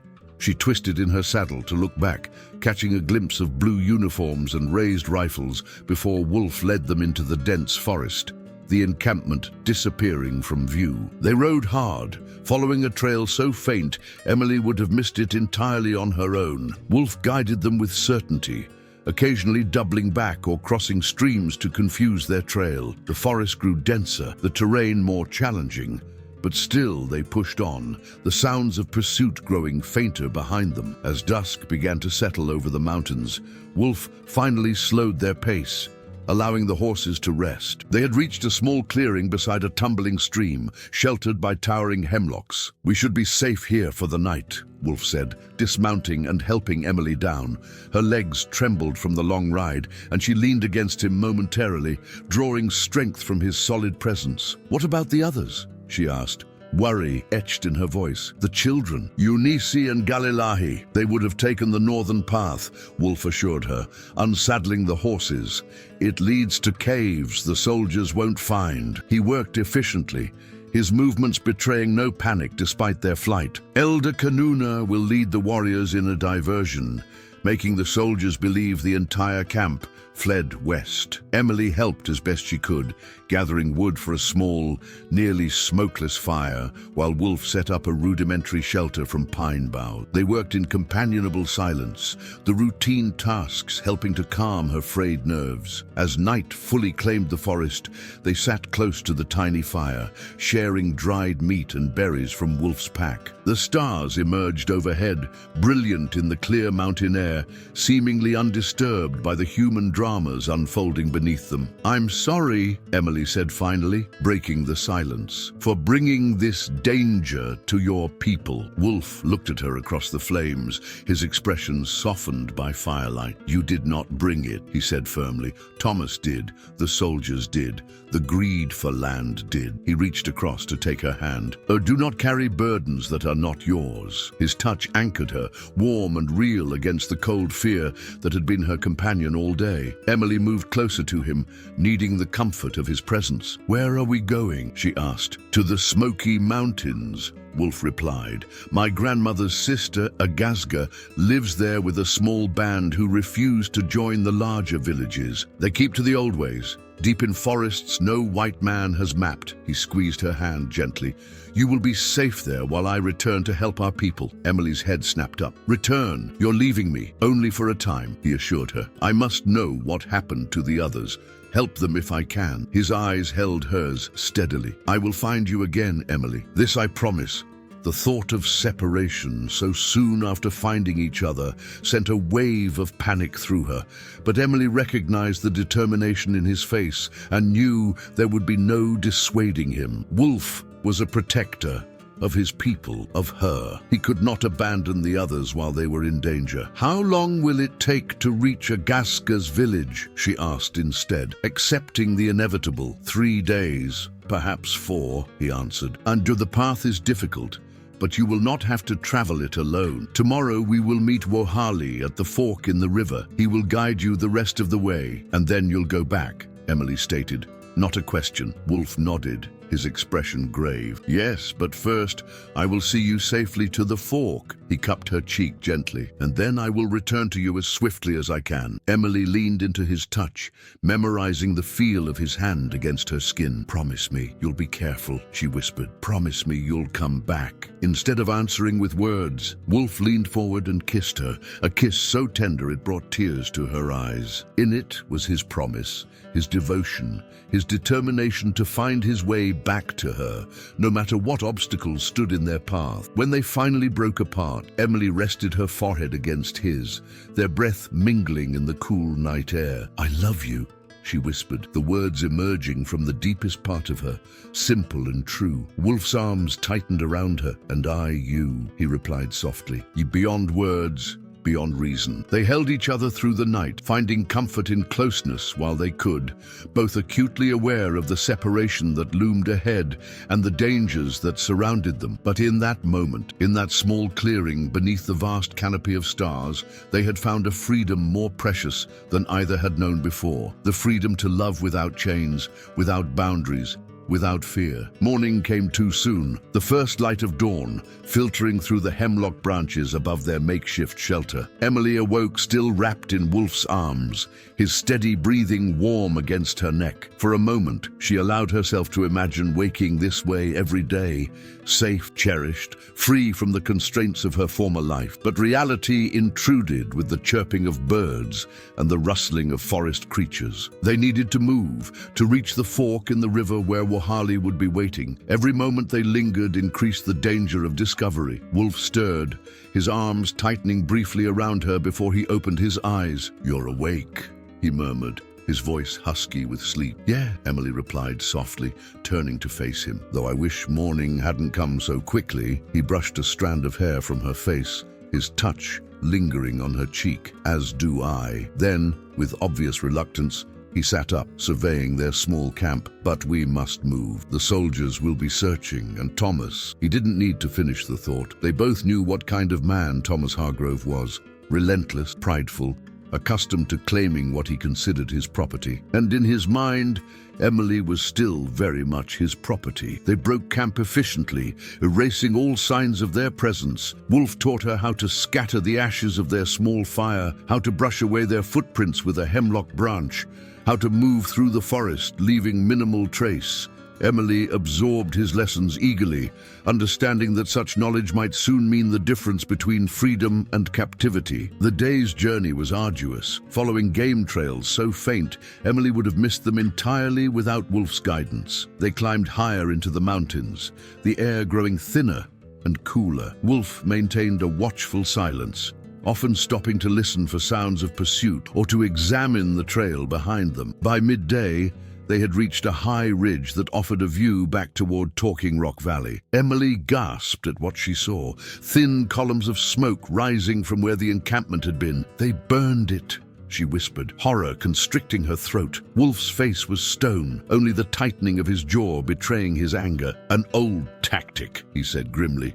"Destroy what you cannot control." "Do you think everyone got away?" Emily asked, unable to bear the thought of children like Unizi caught in the flames. "Yes," Wolf replied with certainty. "Our people are well practiced in evacuation. The soldiers would have found nothing but empty dwelling." He turned away from the distant smoke. "Come, we still have far to go before nightfall." They continued eastward, descending from the ridge into a valley where a river flowed swift and clear between rocky banks. The path grew more treacherous here, requiring them to dismount and lead the horses over slippery stones. Emily's muscles ached with exhaustion, but she pushed forward without complaint, determined not to slow their progress. Late afternoon brought them to a waterfall cascading down a granite face into a deep pool. Wolf signaled for them to stop, his expression alert but not alarmed. "And the fork is just beyond that outcropping," he explained, pointing to where the river split around a massive boulder. "Wohali should be waiting there." Emily nodded, trying to ignore the hollow feeling that expanded in her chest at the thought of their imminent separation. "How will you find your way back to the others?" "I'll follow the signs they will have left," Wolf replied, unsaddling the horses to let them drink and rest. "They're small markers only our people would recognize. A bent sapling, stones arranged in a particular pattern." He glanced at her. "Our methods of communication have adapted since the white man came." There was no bitterness in his voice, only a matter-of-fact acknowledgement of reality. Emily admired his resilience, his ability to adapt without surrendering who he was at his core. "Will you teach me?" she asked impulsively. "Your language, your signs, your ways. I want to understand." Wolf smiled, a rare, full smile that transformed his solemn features. "Yes," he promised. "When I return to you, we will have time for such things. When, not if." His certainty comforted her, providing an anchor amid the swirling uncertainty of their circumstances. They rested briefly by the waterfall, sharing the last of their provisions. The constant rush of water would mask any sounds they made. making it a safe place to speak freely. Emily took advantage of this opportunity, asking the question that had been weighing on her mind since the previous night. "Wolf," she began, using the name she had first known him by, "what happens if Thomas doesn't give up, if he keeps searching?" Wolf met her gaze directly. "Then we go further. Beyond the mountains if necessary, to places where his influence cannot reach." "And leave your people?" Emily asked, knowing what a sacrifice that would be for him. "My people have survived for generations," he replied thoughtfully. "They will continue to adapt and endure, with or without me." He took her hand, his touch warm against her skin. But you and I, what we have found together, that is more rare, more precious." Emily's heart swelled at his words, even as a shadow of doubt crossed her mind. "I don't want to be the reason you lose your connection to your tribe, your heritage." "Emily," Wolf said gently, "you are not taking me from my people. You are becoming part of them." He squeezed her hand. "And perhaps, in time, I will become part of yours as well. Not as they would wish, a broken man forgetting his ancestors, but as a bridge." As you said, the image was powerful, the two of them forming a connection between worlds that had known only conflict and misunderstanding. It seemed impossible, yet sitting here beside this extraordinary man, Emily could almost believe it might be achieved. "I would like that," she whispered. They reluctantly left the waterfall as the sun began its descent toward the western peaks. The fork in the river was just as Wolf had described, a massive boulder splitting the waterway into two channels that wandered off in different directions. No one was waiting there. Wolf frowned, scanning the area carefully. "He should be here," he muttered, dismounting to examine the ground. There are no tracks, no signs of a fight." Emily felt a chill that had nothing to do with the mountain air. Could he have been captured? Perhaps, Wolf acknowledged, his expression grave. Or delayed. He studied the position of the sun. "We cannot wait long. Night comes quickly in the mountains, and traveling in darkness is too dangerous." "What should we do?" Emily asked, trusting his judgment in this wilderness he knew so well. Wolf considered for a moment, weighing their options. "We will continue together until we reach the night camp, a cave Wohali and I have used before. If he doesn't join us by morning, I will take you further along the path before turning back." Relief flooded through Emily at the brief reprieve from their separation, though she immediately felt guilty for it. Wohali's absence likely meant trouble for him and possibly for the others from the village. They rode on as twilight gathered around them, following the eastern fork of the river. The terrain grew more rugged, the forest denser. Wolf led them with confidence, occasionally pointing out landmarks or sharing brief stories connected to particular places.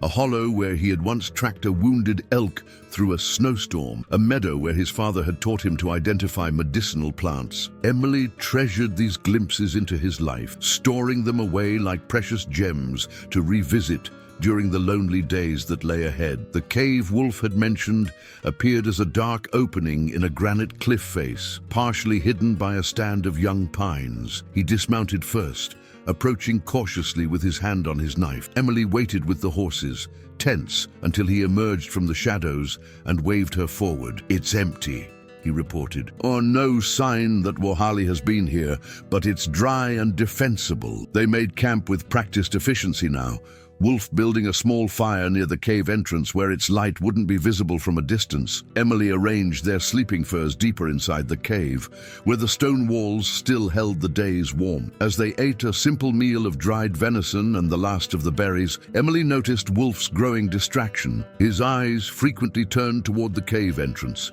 his head tilting occasionally in that listening posture she had come to recognize. "You're worried about Wohali," she observed softly. Wolf nodded, not bothering to deny it. "He is one of our most reliable scouts. His absence concerns me." "And the others?" Emily asked. "Galilahi and Unisi. The elders, they would have reached the caves by now," Wolf replied, though she could hear the undercurrent of uncertainty in his voice. "They know how to survive, how to hide." He stared into the small fire. "But if Thomas has enlisted enough soldiers, if they are determined enough..." He didn't finish the thought, but Emily understood. The Cherokee had faced wave after wave of displacement, their territory shrinking with each new treaty. Each new betrayal. How much longer could they retreat? How much further could they run? "This is my fault," she whispered, the guilt she had been fighting rising up to choke her. "If I hadn't been there—" "Stop," Wolf interrupted firmly, moving to sit beside her. "Emily, look at me." She raised her eyes to his, finding them intense in the firelight. "What Thomas does is his choice," Wolf said, his voice low and fierce. "What the soldiers do is their choice. You did not ask to be chained to that wagon. You did not ask to be abandoned to die." His hand found hers, fingers intertwining. "The only choice you made was to live, to be free. Never apologize for that." His words washed over her like healing water, easing the burden of guilt she had carried since their flight from the valley. Emily leaned against him, drawing comfort from his solid presence, his unwavering certainty. "What happens tomorrow?" she asked after a long silence. Wolf sighed, his arm tightening around her shoulders. "If Wahali does not come by dawn, I will take you as far as Bear Creek, half a day's journey from here. There is a path that follows the creek all the way to Agazga's village. It is well marked with our signs, easy to follow even for someone not raised in these mountains." Emily nodded, trying to project a confidence she didn't entirely feel. The thought of navigating the wilderness alone was daunting, but she understood the necessity. Wolf needed to return to his people, to discover what had happened and help however he could. "I can do it," she assured him, straightening her shoulders.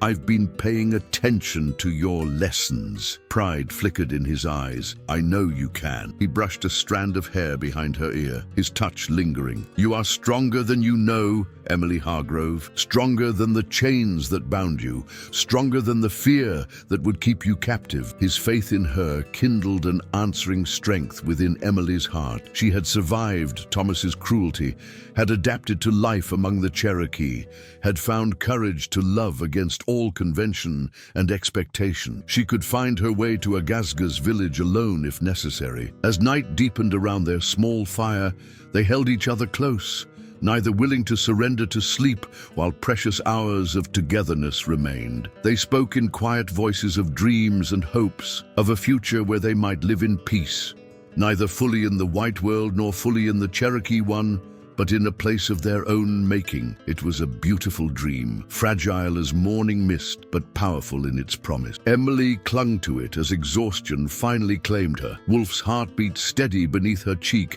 as she drifted into sleep. She dreamed of the stone circle, of standing there with Wolf, while sunrise painted the mountains gold, of a ceremony binding them together in the eyes of his ancestors and hers, of children with his dark eyes and her auburn hair running free through mountain meadows. A dream of freedom, of love without chains. The sound that woke her was so faint she almost missed it, a soft scrape of leather against stone, barely distinguishable from the night sounds of the forest. But Wolf was already alert, his body tense beside hers, one hand reaching for his knife. "Someone is coming," he whispered, so quietly she felt rather than heard the words against her ear. Emily froze, her heart hammering against her ribs. Wolf moved with liquid grace, positioning himself between her and the cave entrance, his knife gleaming dully in the dying firelight. He motioned for her to retreat deeper into the cave, but Emily shook her head firmly, refusing to hide while he faced danger alone. The scraping sound came again, closer now, followed by a soft call, a bird's trill that seemed oddly out of place in the darkness. Wolf's posture changed instantly, tension draining from his shoulders. He returned the call, a perfect mimicry of the same bird, and lowered his knife. A figure appeared at the cave entrance,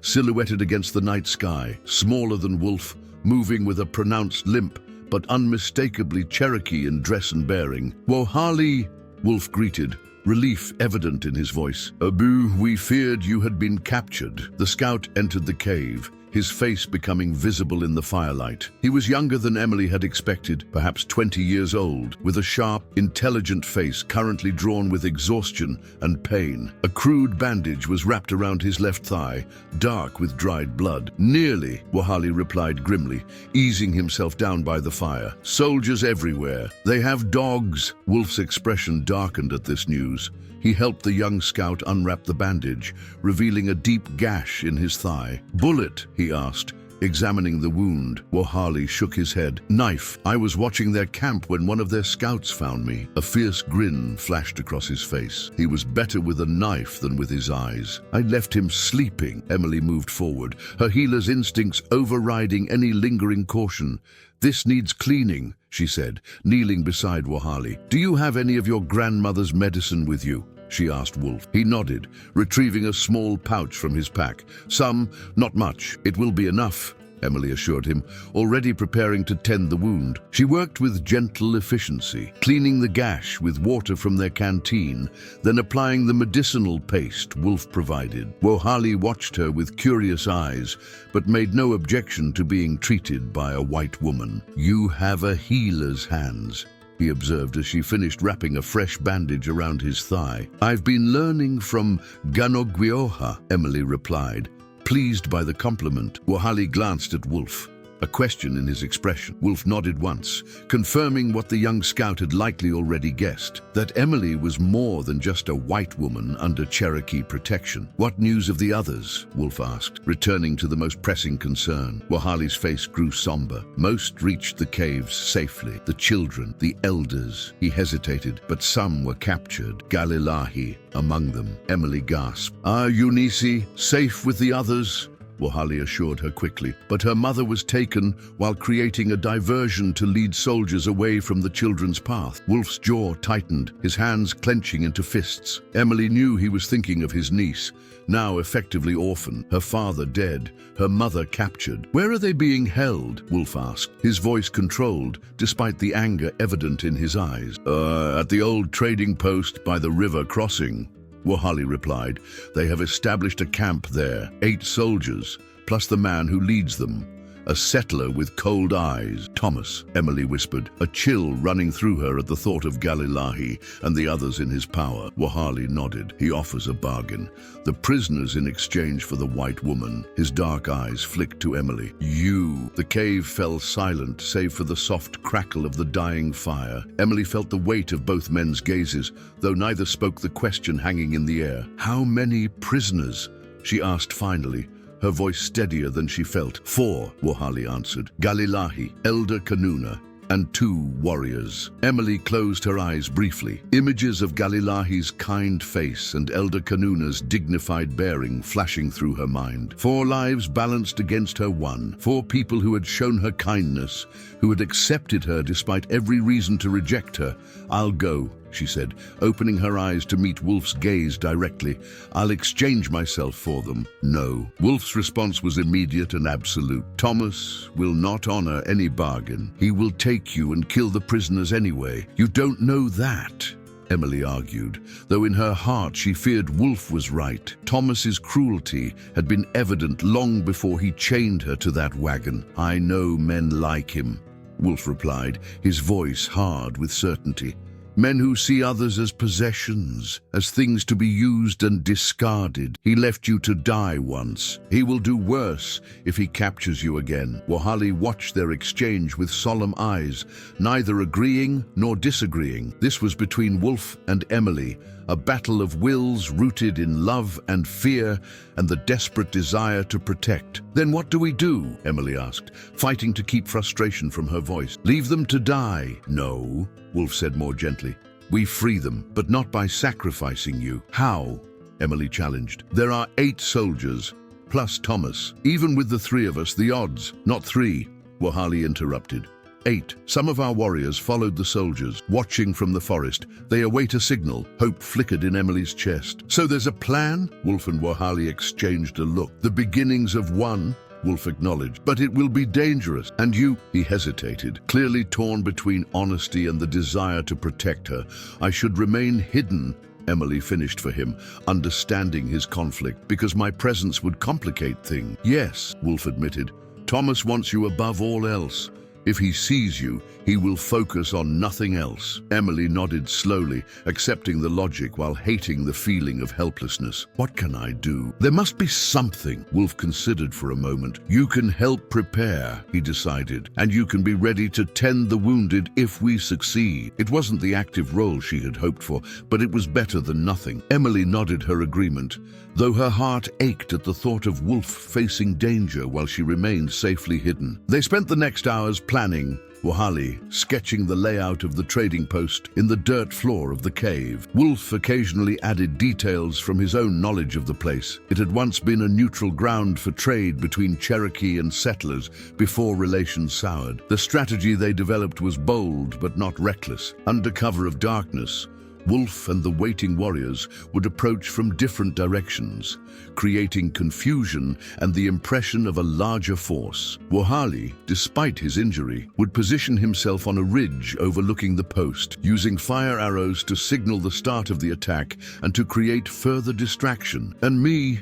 Emily asked as the plan took shape. Wolf looked at her, his expression softening from the hard focus of a warrior planning battle to the tenderness of a man facing separation from his beloved. "You will wait here," he said gently. "If we have not returned by midday tomorrow, you will take the eastern path to Agazga's village, as we discussed. And if you don't return at all?" Emily asked, voicing the fear that had been growing in her mind. Wolf moved to sit beside her, taking her hands in his. "Then you will live," he said simply. "You will learn our ways from Agazga. You will tell our stories. You will be free." Tears pricked at Emily's eyes. "That's not the freedom I want," she whispered. "Not without you." Wohali discreetly moved toward the cave entrance, giving them privacy while still keeping watch. Wolf cupped Emily's face between his palms, his dark eyes intense in the fading firelight. "Listen to me," he said, his voice low and urgent. "What we have found together is rare and precious. It lives in here." He touched her chest, just above her heart, and here he touched his own. "No matter what happens tomorrow, that cannot be taken from us. Not by Thomas, not by soldiers, not even by death." Emily leaned into his touch, drawing strength from his certainty. "Promise me you'll be careful," she whispered. "Promise me you'll come back." "I promise to try," Wolf replied honestly. "With every skill and strength I possess." He kissed her then, a kiss that felt like both a promise and a farewell, deep and tender and lingering. When they parted, Emily saw in his eyes the same mixture of love and fear that churned in her own heart. This was the reality of loving in a world that would deny them. Every moment together was precious, every parting potentially permanent. Dawn was still hours away, but preparations needed to begin. Wolf and Wohali sorted through their limited weapons and supplies, speaking in low voices. Emily tried to help where she could, preparing extra bandages from strips of her petticoat, checking their water supply, packing a small bundle of provisions in case she needed to flee alone. As the first hint of light began to seep into the eastern sky, Wolf approached her one last time. He wore his full hunting gear now, knife at his belt, bow and quiver across his back, face set in the stoic mask of a warrior preparing for battle. "But it's time," he said simply. Emily nodded, not trusting her voice. She had known this moment was coming, had tried to prepare herself for it, but the reality was harder than she had imagined. The thought of Wolf walking into danger, perhaps never returning, made her want to cling to him, to beg him to find another way, but she didn't. She had not survived Thomas's cruelty, had not adapted to life among the Cherokee, had not fallen in love against all convention and expectation, only to falter now when courage was needed most. Instead, she reached up to touch the bone amulet he wore, the twin to the one Gunslingers had given her. "May your ancestors watch over you," she said, repeating words she had heard the old medicine woman speak. Wolf smiled, a rare, full smile that transformed his solemn features. "They will," he assured her, "and they will watch over you as well." He reached into a pouch at his belt and withdrew something small that glinted in the dim light, a ring made of intricately woven silver strands. "This was my mother's," he explained, taking Emily's hand and sliding the ring onto her finger. "Are in our way?" It is a promise. Emily stared at the ring, then back at Wolf, her heart too full for words. She removed the simple gold band she still wore, Thomas's ring, a symbol of ownership rather than partnership, and placed it on a stone beside the fire. "This is my promise," she said quietly, leaving the ring behind. "The past is gone. My future is with you." Wolf's eyes shone with emotion. He leaned down to kiss her one last time, brief but fierce, before turning toward the cave entrance where Wohali waited. "Stay hidden," he instructed. "Wait for my return.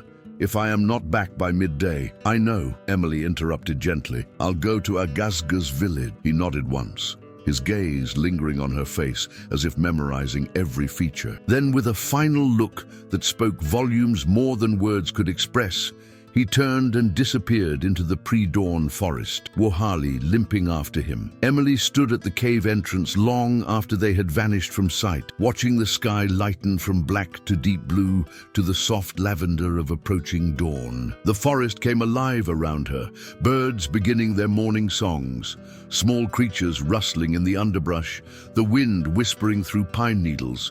Life continuing, oblivious to human dramas of love and loss, freedom and captivity. With a deep breath, Emily returned to the cave to wait, touching the silver ring on her finger like a talisman. Wolf would return. He had to. The alternative was unthinkable. Hours passed with excruciating slowness. Emily busied herself as best she could, tending the small fire, preparing bandages, occasionally venturing just outside the cave to gather more firewood or to scan the forest for any sign of movement. By mid-morning, her nerves were stretched to breaking point. Every sound made her heart leap.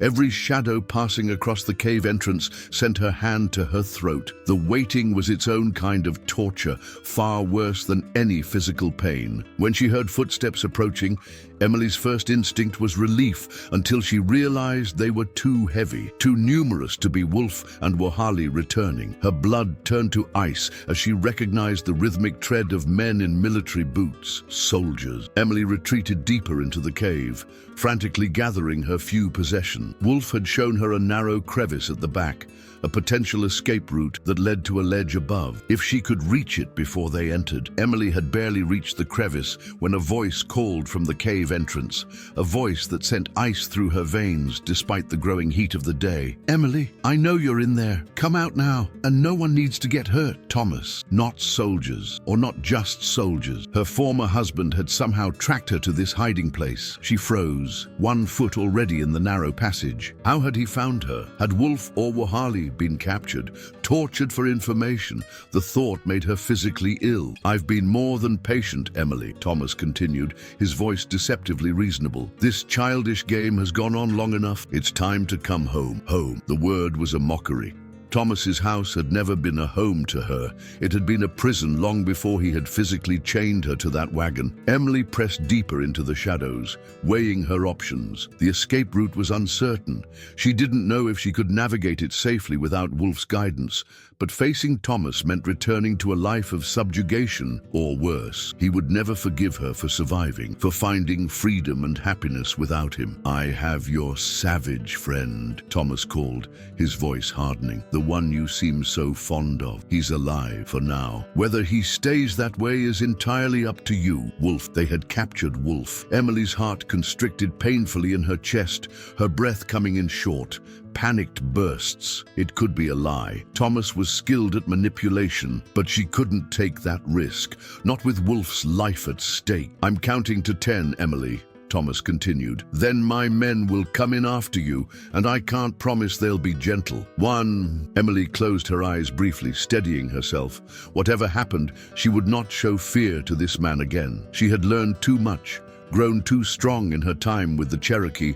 Thomas might recapture her body, but her spirit would remain free. 2. 3. Taking a deep breath, Emily stepped away from the crevice and moved toward the cave entrance, head held high, Wolf's silver ring cool against her finger. 4. 5. "I'm losing patience, Emily. I'm here." she called, her voice steadier than she felt.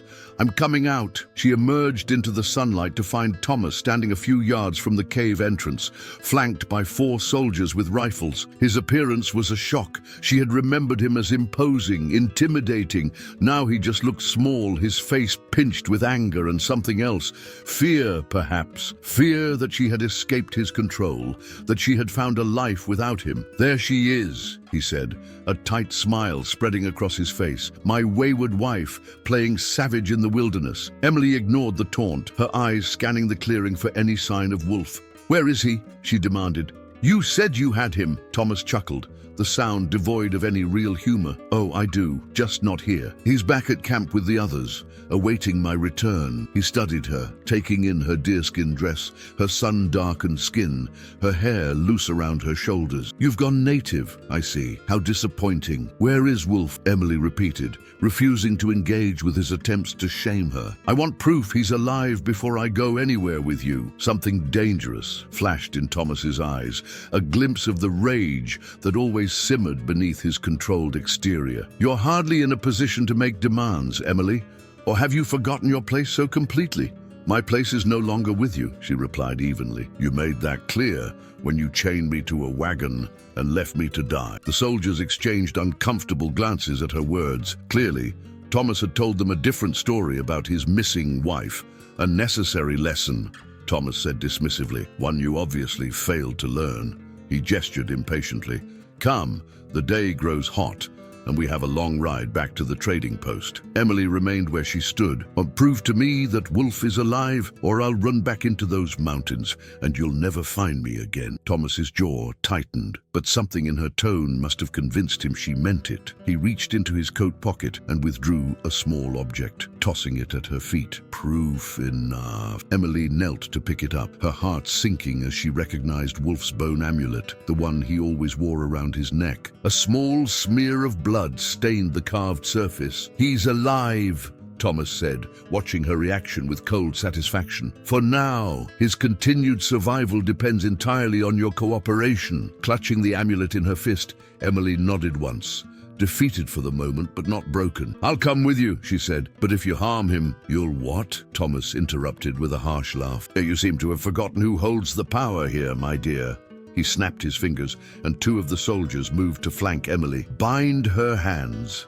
I don't trust her newfound wilderness skills." One of the soldiers, a young man with kind eyes, approached her hesitantly, rope in hand. "Sorry, Mom," he murmured as he gently bound her wrists in front of her. At least it wasn't chains this time, Emily thought bitterly. "The horses are this way," Thomas instructed, gesturing toward a path leading away from the cave. "We'll reach the trading post by nightfall if we make good time." As they marched her through the forest, Emily's mind raced, searching for options. Wolf was alive but captured.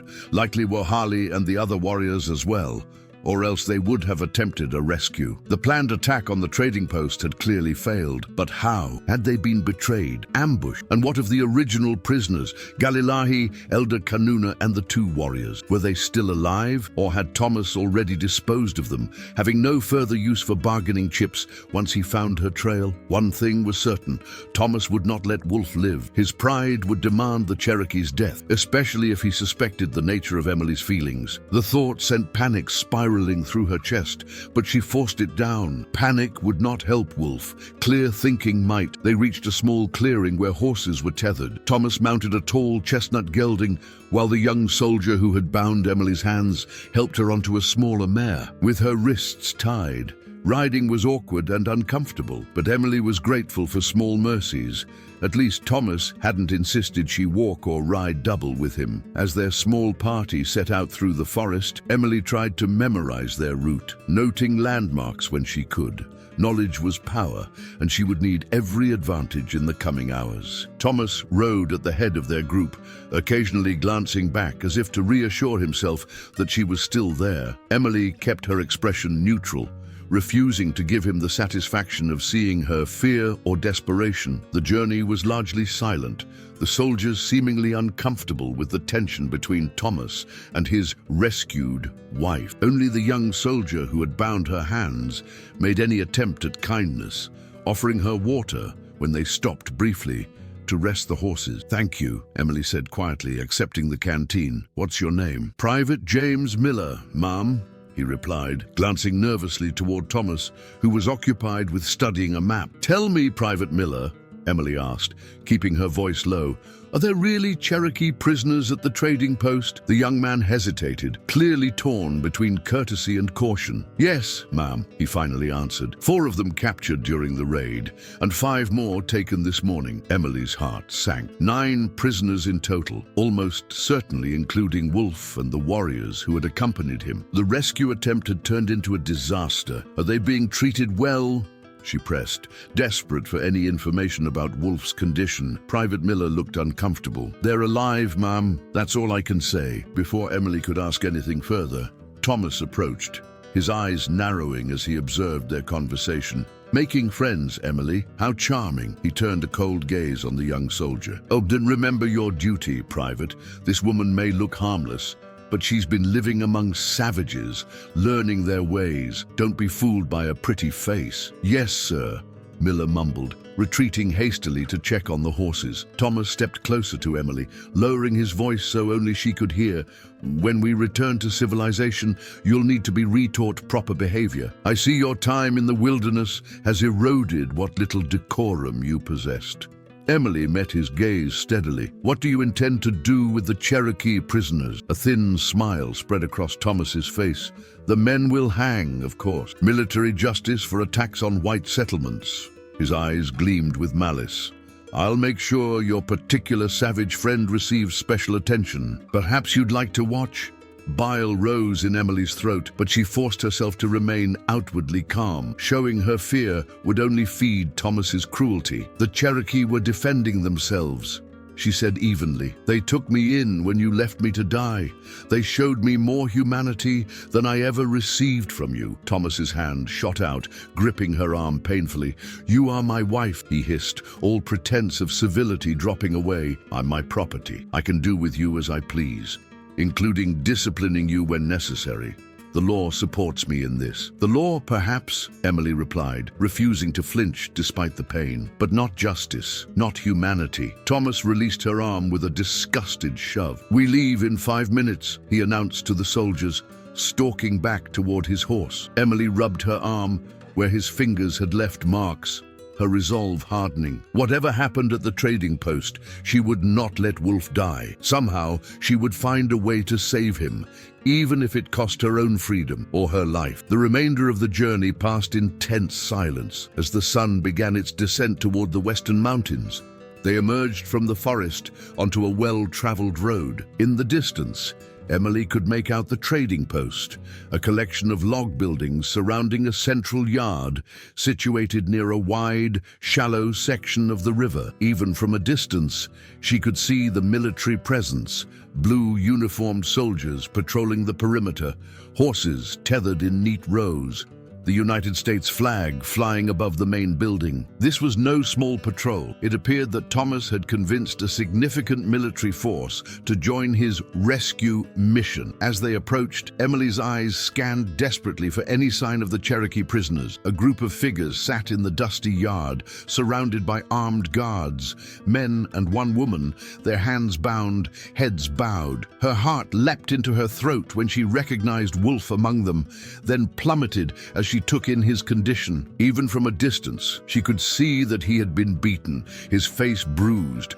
dried blood crusting one temple. But he was alive, and that was what mattered most. Beside him sat Galilahi, her proud posture unchanged despite her captivity. Elder Kanuna and several warriors completed the group, all showing signs of rough treatment but all alive. Thomas reined in his horse, gesturing expansively toward the trading post. "Welcome to Fort Justice," he announced with smug satisfaction.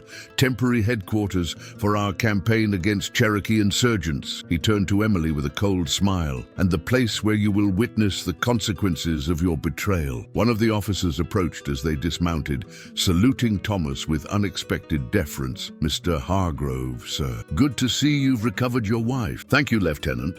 Thomas replied, his manner shifting to one of easy authority. "Have there been any problems with the prisoners?" "None, sir. They've been quite docile since we captured the last group this morning." The lieutenant glanced curiously at Emily, but was too well trained to comment on her native clothing or bound hands. "Excellent," Thomas said. "Prepare for a hanging at dawn. The ringleaders first. That one." He pointed directly at Wolf.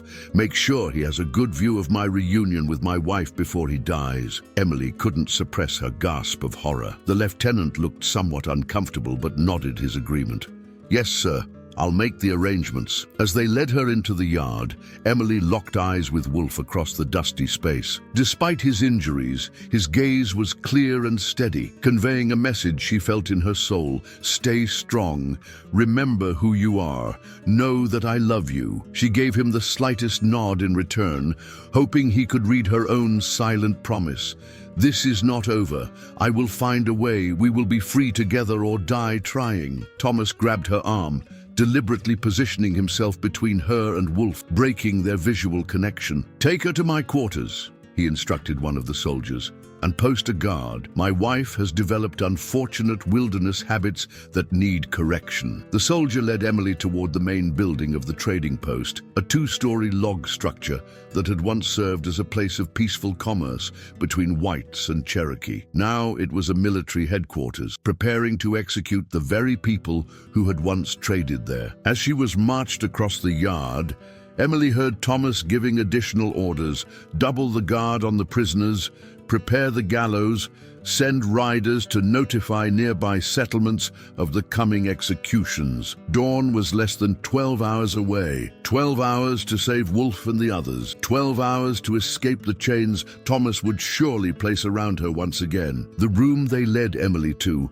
had once been the trading post owner's office, a spacious chamber with windows overlooking the yard where the Cherokee prisoners sat under guard. Thomas had clearly claimed it as his headquarters, with military maps spread across a large oak desk and his personal belongings arranged with meticulous precision. The soldier who had escorted her, not the kind-eyed Private Miller, but an older man with a weathered face and cold eyes, cut the ropes binding her wrists. "Mr. Hargrove says you're to clean yourself up and change into proper clothes," he informed her, gesturing toward a copper tub partially screened in one corner and a dress laid out on the bed. "And he'll be along shortly to speak with you." Emily rubbed her chafed wrists, eyeing the dress with revulsion, a high-necked, corseted affair in somber gray, exactly the sort of restrictive garment Thomas had always insisted she wear. The message was clear.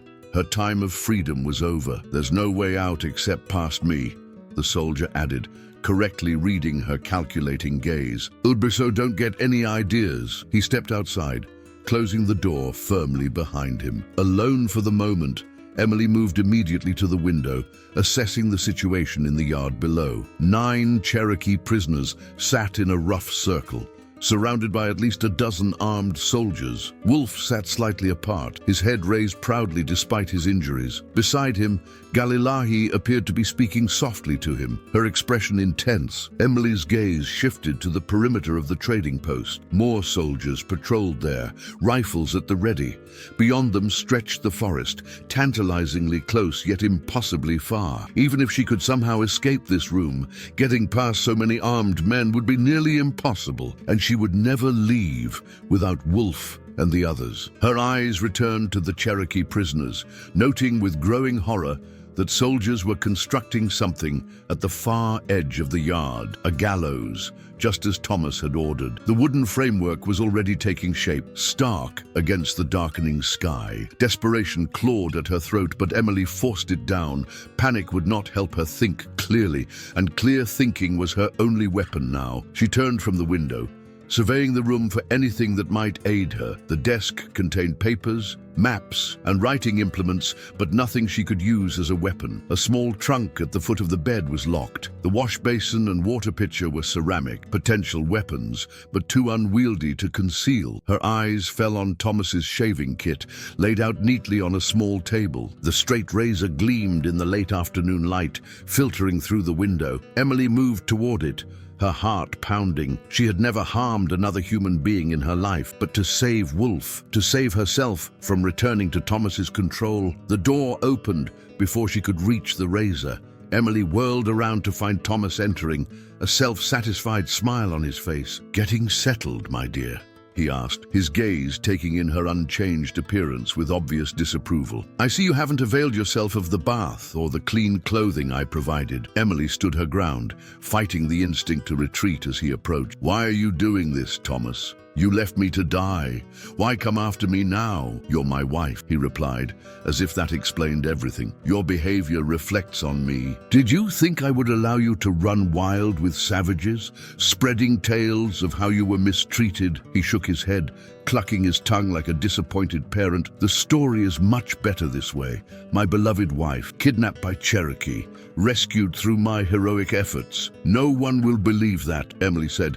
"The soldiers who found me with you, they heard me say you chained me to that wagon." Thomas waved a dismissive hand. "But the ravings of a woman traumatized by captivity, confused, possibly violated by her captors." His eyes gleamed with malice, particularly that one with the feather in his hair, the one who seems so concerned for your welfare. Emily's hands clenched into fists at his implication. "You know nothing about him, nothing about any of them." "I know they're savages who've resisted civilization at every turn," Thomas replied, his voice hardening. "I know they've harbored my runaway wife and filled her head with all manner of inappropriate ideas." He stepped closer, looming over her. "And I know they'll hang at dawn, starting with your special friend." "His name is Wolf," Emily said, refusing to back away despite Thomas's intimidating proximity. "He saved my life when you tried to end it. He showed me more kindness in our short time together than you did in years of marriage." Thomas's face flushed with anger. "Kindness? Is that what they call it among savages?" His hand shot out, gripping her chin painfully and forcing her to look at him. "Did you lie with him, Emily? Did you betray your wedding vows with a Cherokee dog?" Emily met his gaze defiantly, refusing to answer. What she and Wolf shared was sacred, beautiful. She would not have it tainted by Thomas's crude accusations. Her silence enraged him further. His grip tightened, fingers digging into her skin. "Answer me. You forfeited any right to my fidelity when you chained me to that wagon," Emily replied, her voice steady despite her racing heart. "You are not my husband in any way that matters." Thomas released her with a disgusted shove that sent her stumbling backward. "We'll see how defiant you remain after watching your savage lover hang," he spat. "Perhaps then you'll remember your proper place." "And what place is that, Thomas?" Emily asked, straightening her shoulders. "Chained, beaten, silenced, obedient," he snapped, "as a wife should be." He glanced at the untouched bath and dress. "Clean yourself up and change. You look like a savage yourself in those animal skins." He moved toward the door, pausing with his hand on the latch. "I've assigned 2 guards to this room. Don't waste your time trying to escape. There's nowhere for you to go." After he left, Emily stood motionless in the center of the room, her mind racing. Thomas's rage was dangerous, but it also made him careless. He had revealed the timeline, executions at dawn, and confirmed that her defiance affected him deeply. That knowledge might be useful. She moved back to the window, watching as darkness settled over the trading post. Lanterns were lit around the perimeter and near the prisoners, casting long shadows across the yard. Wolf remained where he had been, his head now bowed in what might have been prayer or simple exhaustion. Emily's fingers found Wolf's amulet, which she had tucked into a hidden pocket of her deerskin dress. She clutched it tightly, drawing strength from the connection to him. There had to be a way to save them all. There had to be. Her gaze shifted to the forest beyond the trading post. Were there Cherokee warriors out there, watching, waiting for an opportunity? Wahali had mentioned others who had followed the soldiers. Perhaps not all had been captured in the failed rescue attempt. If she could create a distraction, send some signal. A knock at the door interrupted her thoughts. Emily turned as Private Miller entered, carrying a tray of food. "Mr. Hargrove thought you might be hungry, ma'am," he said, setting the tray on the desk. Emily studied the young soldier, noting his uncomfortable expression and the way he avoided looking directly at her. "Thank you, Private Miller," she said quietly. "May I ask you something?" He hesitated, glancing toward the door as if concerned about being overheard. "I shouldn't really be talking with you, ma'am. Mr. Hargrove's orders." "I understand." Emily replied, keeping her voice gentle. "But I'm concerned about the Cherokee prisoners. Have they been given food, water, medical attention?" Miller shifted his weight awkwardly. "Some water. No food yet," he lowered his voice. "Lieutenant Jenkins wanted to have the doctor look at them, but Mr. Hargrove said not to waste resources on men who'll be dead by morning." Emily's heart clenched at the casual cruelty, but she kept her expression neutral. "I see. And all 9 will hang tomorrow?" The young soldier looked genuinely troubled now. "That's the order, ma'am. Starting with the tall one, the one Mr. Hargrove says was their leader." "Wolf," Emily supplied softly. Miller nodded. "That's what the woman prisoner calls him too." He straightened suddenly, as if remembering himself. "I should go, ma'am. The guards will be wondering what's keeping me." "Of course," Emily said, taking a calculated risk. "But Private Miller, you seem like a decent man. These Cherokee have done nothing wrong except try to protect their own. The story Mr. Hargrove has told about my kidnapping is a lie. He chained me to a wagon and left me to die. Wolf saved my life." Miller's eyes widened at her words. "Ma'am, I don't think—" "You don't have to believe me," Emily interrupted gently. "But before you participate in these executions tomorrow, ask yourself if you're certain justice is being served." The young soldier stared at her for a long moment, conflict evident in his expression. Without another word, he turned and left the room, the door closing firmly behind him. Emily wasn't sure if her words had made any impact, but it had been worth trying. She needed allies, however unlikely, if she was to have any chance of preventing the morning's executions. The food on the tray held little appeal, but Emily forced herself to eat, knowing she would need her strength for whatever lay ahead. As she ate, she continued to watch the yard through the window, noting the changing of the guards, the movements of the soldiers, seeking any pattern that might be exploited. When full darkness descended, the number of visible guards decreased, though Emily suspected others remained on duty in less obvious positions. The prisoners were moved inside one of the smaller buildings, likely a storehouse converted to a temporary prison. Emily paced the room, ideas forming and dissolving in her mind. The straight razor still gleamed on the table,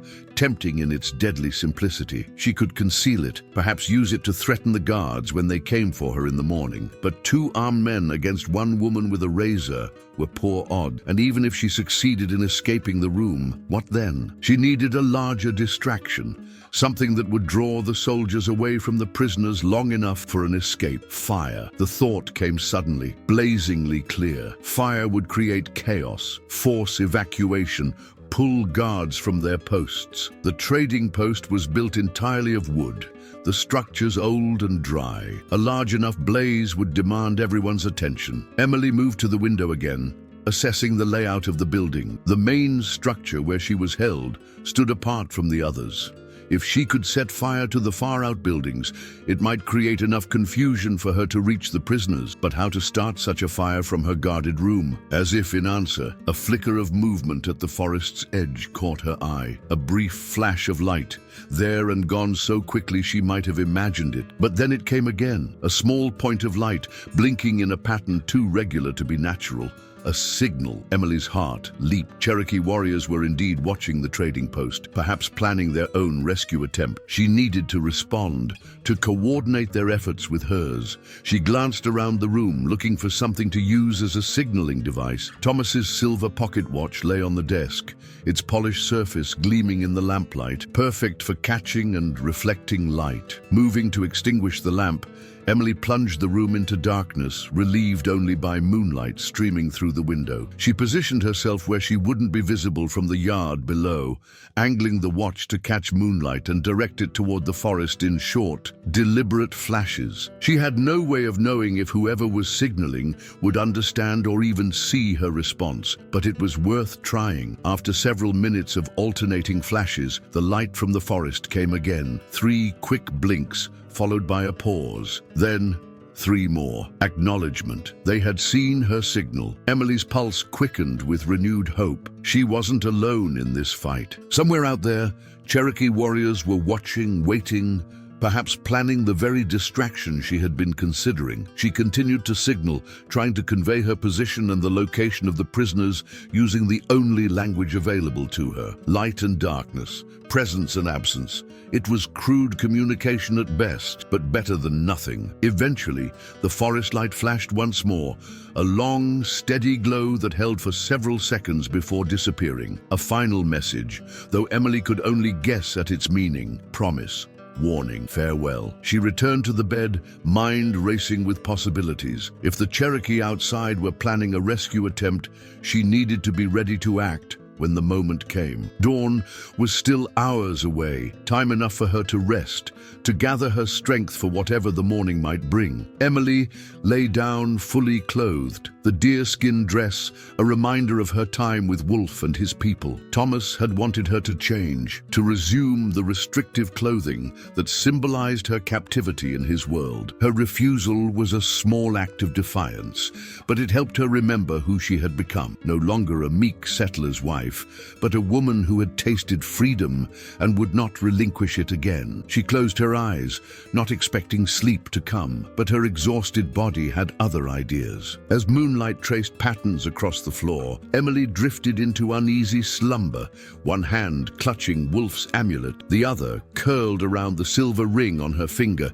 twin talismans of a love that transcended the boundaries others had tried to impose. In her dreams, she stood once more in the ancient stone circle with Wolf beside her, their hands joined as they gazed out over mountains that stretched to infinity. No soldiers, no gallows, no Thomas, just the two of them and the endless sky above, free as the hawks that soared on thermal currents, bound to nothing but each other. A sound jolted her awake, not the gradual lightning of dawn as she had feared, but a sharp crack like a branch breaking. Emily sat up, instantly alert, eyes straining to see in the darkness of the room.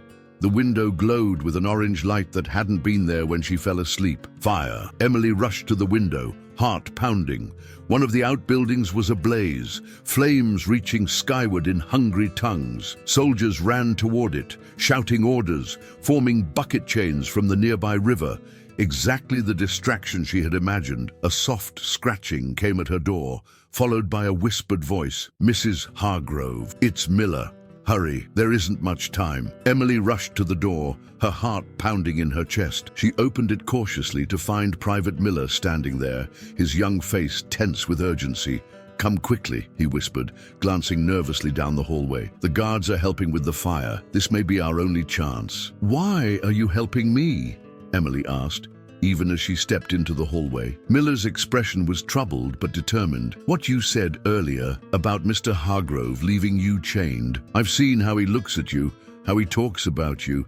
It ain't right." He handed her a small knife, handle first. "I can't let innocent people hang, Mom, not on my conscience." Emily took the knife, tucking it into the folds of her dress. "Thank you," she said softly, touching his arm in gratitude. "The Cherokee prisoners are in the storage building behind the main house," Miller informed her, leading the way down a back staircase. "On 2 guards, but they might have joined the bucket line by now." Outside, chaos reigned. The fire had spread to a second outbuilding, flames leaping high into the night sky. Soldiers ran back and forth between the river and the blaze, passing buckets in a desperate attempt to contain the inferno. In the confusion, no one noticed Emily and Private Miller slipping along the shadows of the main building. They reached the rear of the trading post, where a squat log structure stood with a single guard posted at its door. The man was watching the fire, his attention divided, rifle held loosely in his hands. "Stay here," Miller whispered to Emily. He straightened his uniform and approached the guard with casual authority. "Jenkins sent me to relieve you. They need every man at the fire line." The guard hesitated only briefly before nodding. "About time. They've been quiet, but watch the tall one. He's trouble." With that, he handed Miller the key and hurried toward the commotion at the front of the trading post. As soon as he was gone, Emily rushed forward. Miller unlocked the door with shaking hands. "I can't come with you," he said, pressing the key into her palm. "They'll know I helped if I disappear too, but there are horses in the small corral behind the smithy. If you can reach them, come with us," Emily urged. "Thomas will know you helped either way." Miller shook his head. "My family's back east. I can't. He took a deep breath. Go now, before someone comes. Head north through the forest. There's a Cherokee settlement that way that the army doesn't know about yet. Before Emily could respond, he turned and walked away, deliberately heading toward the fire rather than raising an alarm. Emily watched him go, saying a silent prayer for this young man who had risked everything for strangers because it was right. She slipped into the storage building, closing the door behind her. Inside, 9 figures sat or lay on the dirt floor, bound hand and foot. In the dim light filtering through a single small window, Emily could make out Wolf's form, sitting upright despite his injuries, his head turning sharply at her entrance. "Emily," he whispered, disbelief and hope mingling in his voice. "Yes," she answered, rushing to his side and using Miller's knife to cut his bonds. "There's a fire. Most of the soldiers are fighting it. We have to hurry." As Wolf rubbed circulation back into his wrists, Emily moved quickly to free Galilahi and the others. No one spoke beyond whispered instructions, all understanding the precarious nature of their escape. Wolf moved to the door, peering out cautiously. "The way to the forest is clear," he reported, "but we'll need to move fast. There are horses behind the smithy," Emily told him, helping Elder Kanuna to his feet. The old man was weak from his captivity, but stood with quiet dignity once freed. "No," Wolf decided. "Horses would draw attention. We go on foot, into the trees. Our people are waiting there." So the signal lights had been from Cherokee warriors after all. Emily felt a surge of relief knowing they weren't alone in this escape attempt. They slipped out of the building in pairs, keeping to the shadows as they made their way toward the forest edge. The fire still blazed, but Emily could hear shouts suggesting the soldiers were beginning to gain control of it. Their window of opportunity was closing rapidly. Wolf led the way, moving with surprising agility despite his injuries. Emily stayed close behind him, helping Galilahi support Elder Kanuna. The other warriors brought up the rear, their movement silent and swift. They had almost reached the tree line when a shout rang out behind them. "The prisoners! They're escaping!" Emily turned to see Thomas standing on the porch of the main building, pointing toward them, his face contorted with rage even at this distance. "Run!" Wolf commanded, urging them toward the forest. They abandoned stealth for speed, breaking into a desperate sprint across the open ground. Rifle shots cracked behind them, bullets kicking up dirt at their feet. Emily's lungs burned, her legs straining with effort as she helped Galilahi support the elder between them. More shouts joined Thomas's, and the thunder of boots on hard-packed earth told them soldiers were in pursuit. Another volley of shots rang out, and one of the Cherokee warriors cried out, stumbling before regaining his footing with the help of his companions. The forest loomed before them, dark and promising safety. Just a few more yards. A bullet whizzed past Emily's ear, so close she felt its passage, like a whisper of death. Then they were among the trees, the thick undergrowth providing immediate cover from the soldiers. Line of sight. But they weren't safe yet. Crashing sounds behind them indicated their pursuers had entered the forest as well. Wolf led them deeper into the woods, following a path only he could see in the darkness. Suddenly, shadowy figures materialized from behind trees and rocks. Cherokee warriors, bows drawn and arrows nocked, faces painted for battle. Wolf exchanged rapid words with them in Cherokee, and several of the warriors peeled away, moving back toward their pursuers. "They will delay the soldiers," Wolf explained to Emily as they continued forward. "Give us time to reach the others." They pushed on through the forest, the sounds of pursuit growing fainter behind them. Emily lost track of time, focused only on putting one foot in front of the other, on helping Elder Kanuna navigate the difficult terrain. Her body ached, her mind blurred with exhaustion, but still she pressed forward, driven by the need to reach safety. Dawn was breaking when they finally stopped in a small clearing, nestled between two ridges. More Cherokee waited there, women, children, elders who had escaped the raid on Talking Rock Valley. Unisi broke from the group with a cry of joy. Running to her mother, Galilahi knelt to embrace her daughter, tears streaming down her face. Emily watched their reunion with a mixture of joy and bone-deep weariness. They had made it, against all odds. They had escaped Thomas and his soldiers. But for how long? How far would they have to run before they found true safety? Wolf appeared at her side, his face drawn with pain and fatigue, but his eyes clear and focused on her face. "You saved us," he said simply. Emily shook her head. We saved each other, she corrected him. As we have from the beginning, he smiled then. A rare, full smile that transformed his solemn features. But yes, that is the truth of us. His hand found hers, fingers intertwining. But the danger is not past. Thomas and the soldiers will keep searching. I know, Emily replied. They'll never stop looking for me, for us. Wolf was silent for a moment, his gaze turning toward the eastern horizon, where the sun was beginning to rise, painting the sky in shades of pink and gold. There is a place, he said finally. Far to the west, beyond the territories the white man has claimed. My mother's people, the Diné, live there among red rocks and high mesas. The Navajo, Emily translated, recognizing the name from books she had read. Wolf nodded. Few white men venture there. We could find peace, perhaps.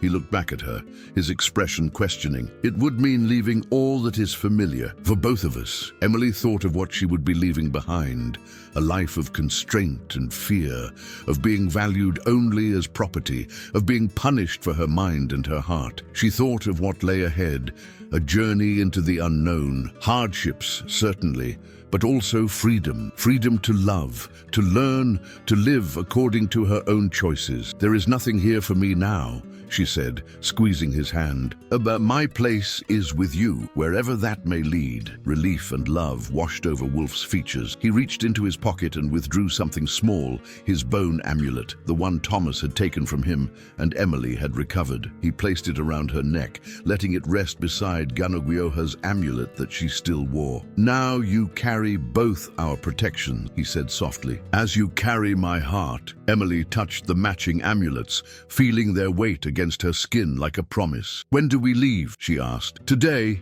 Wolf replied.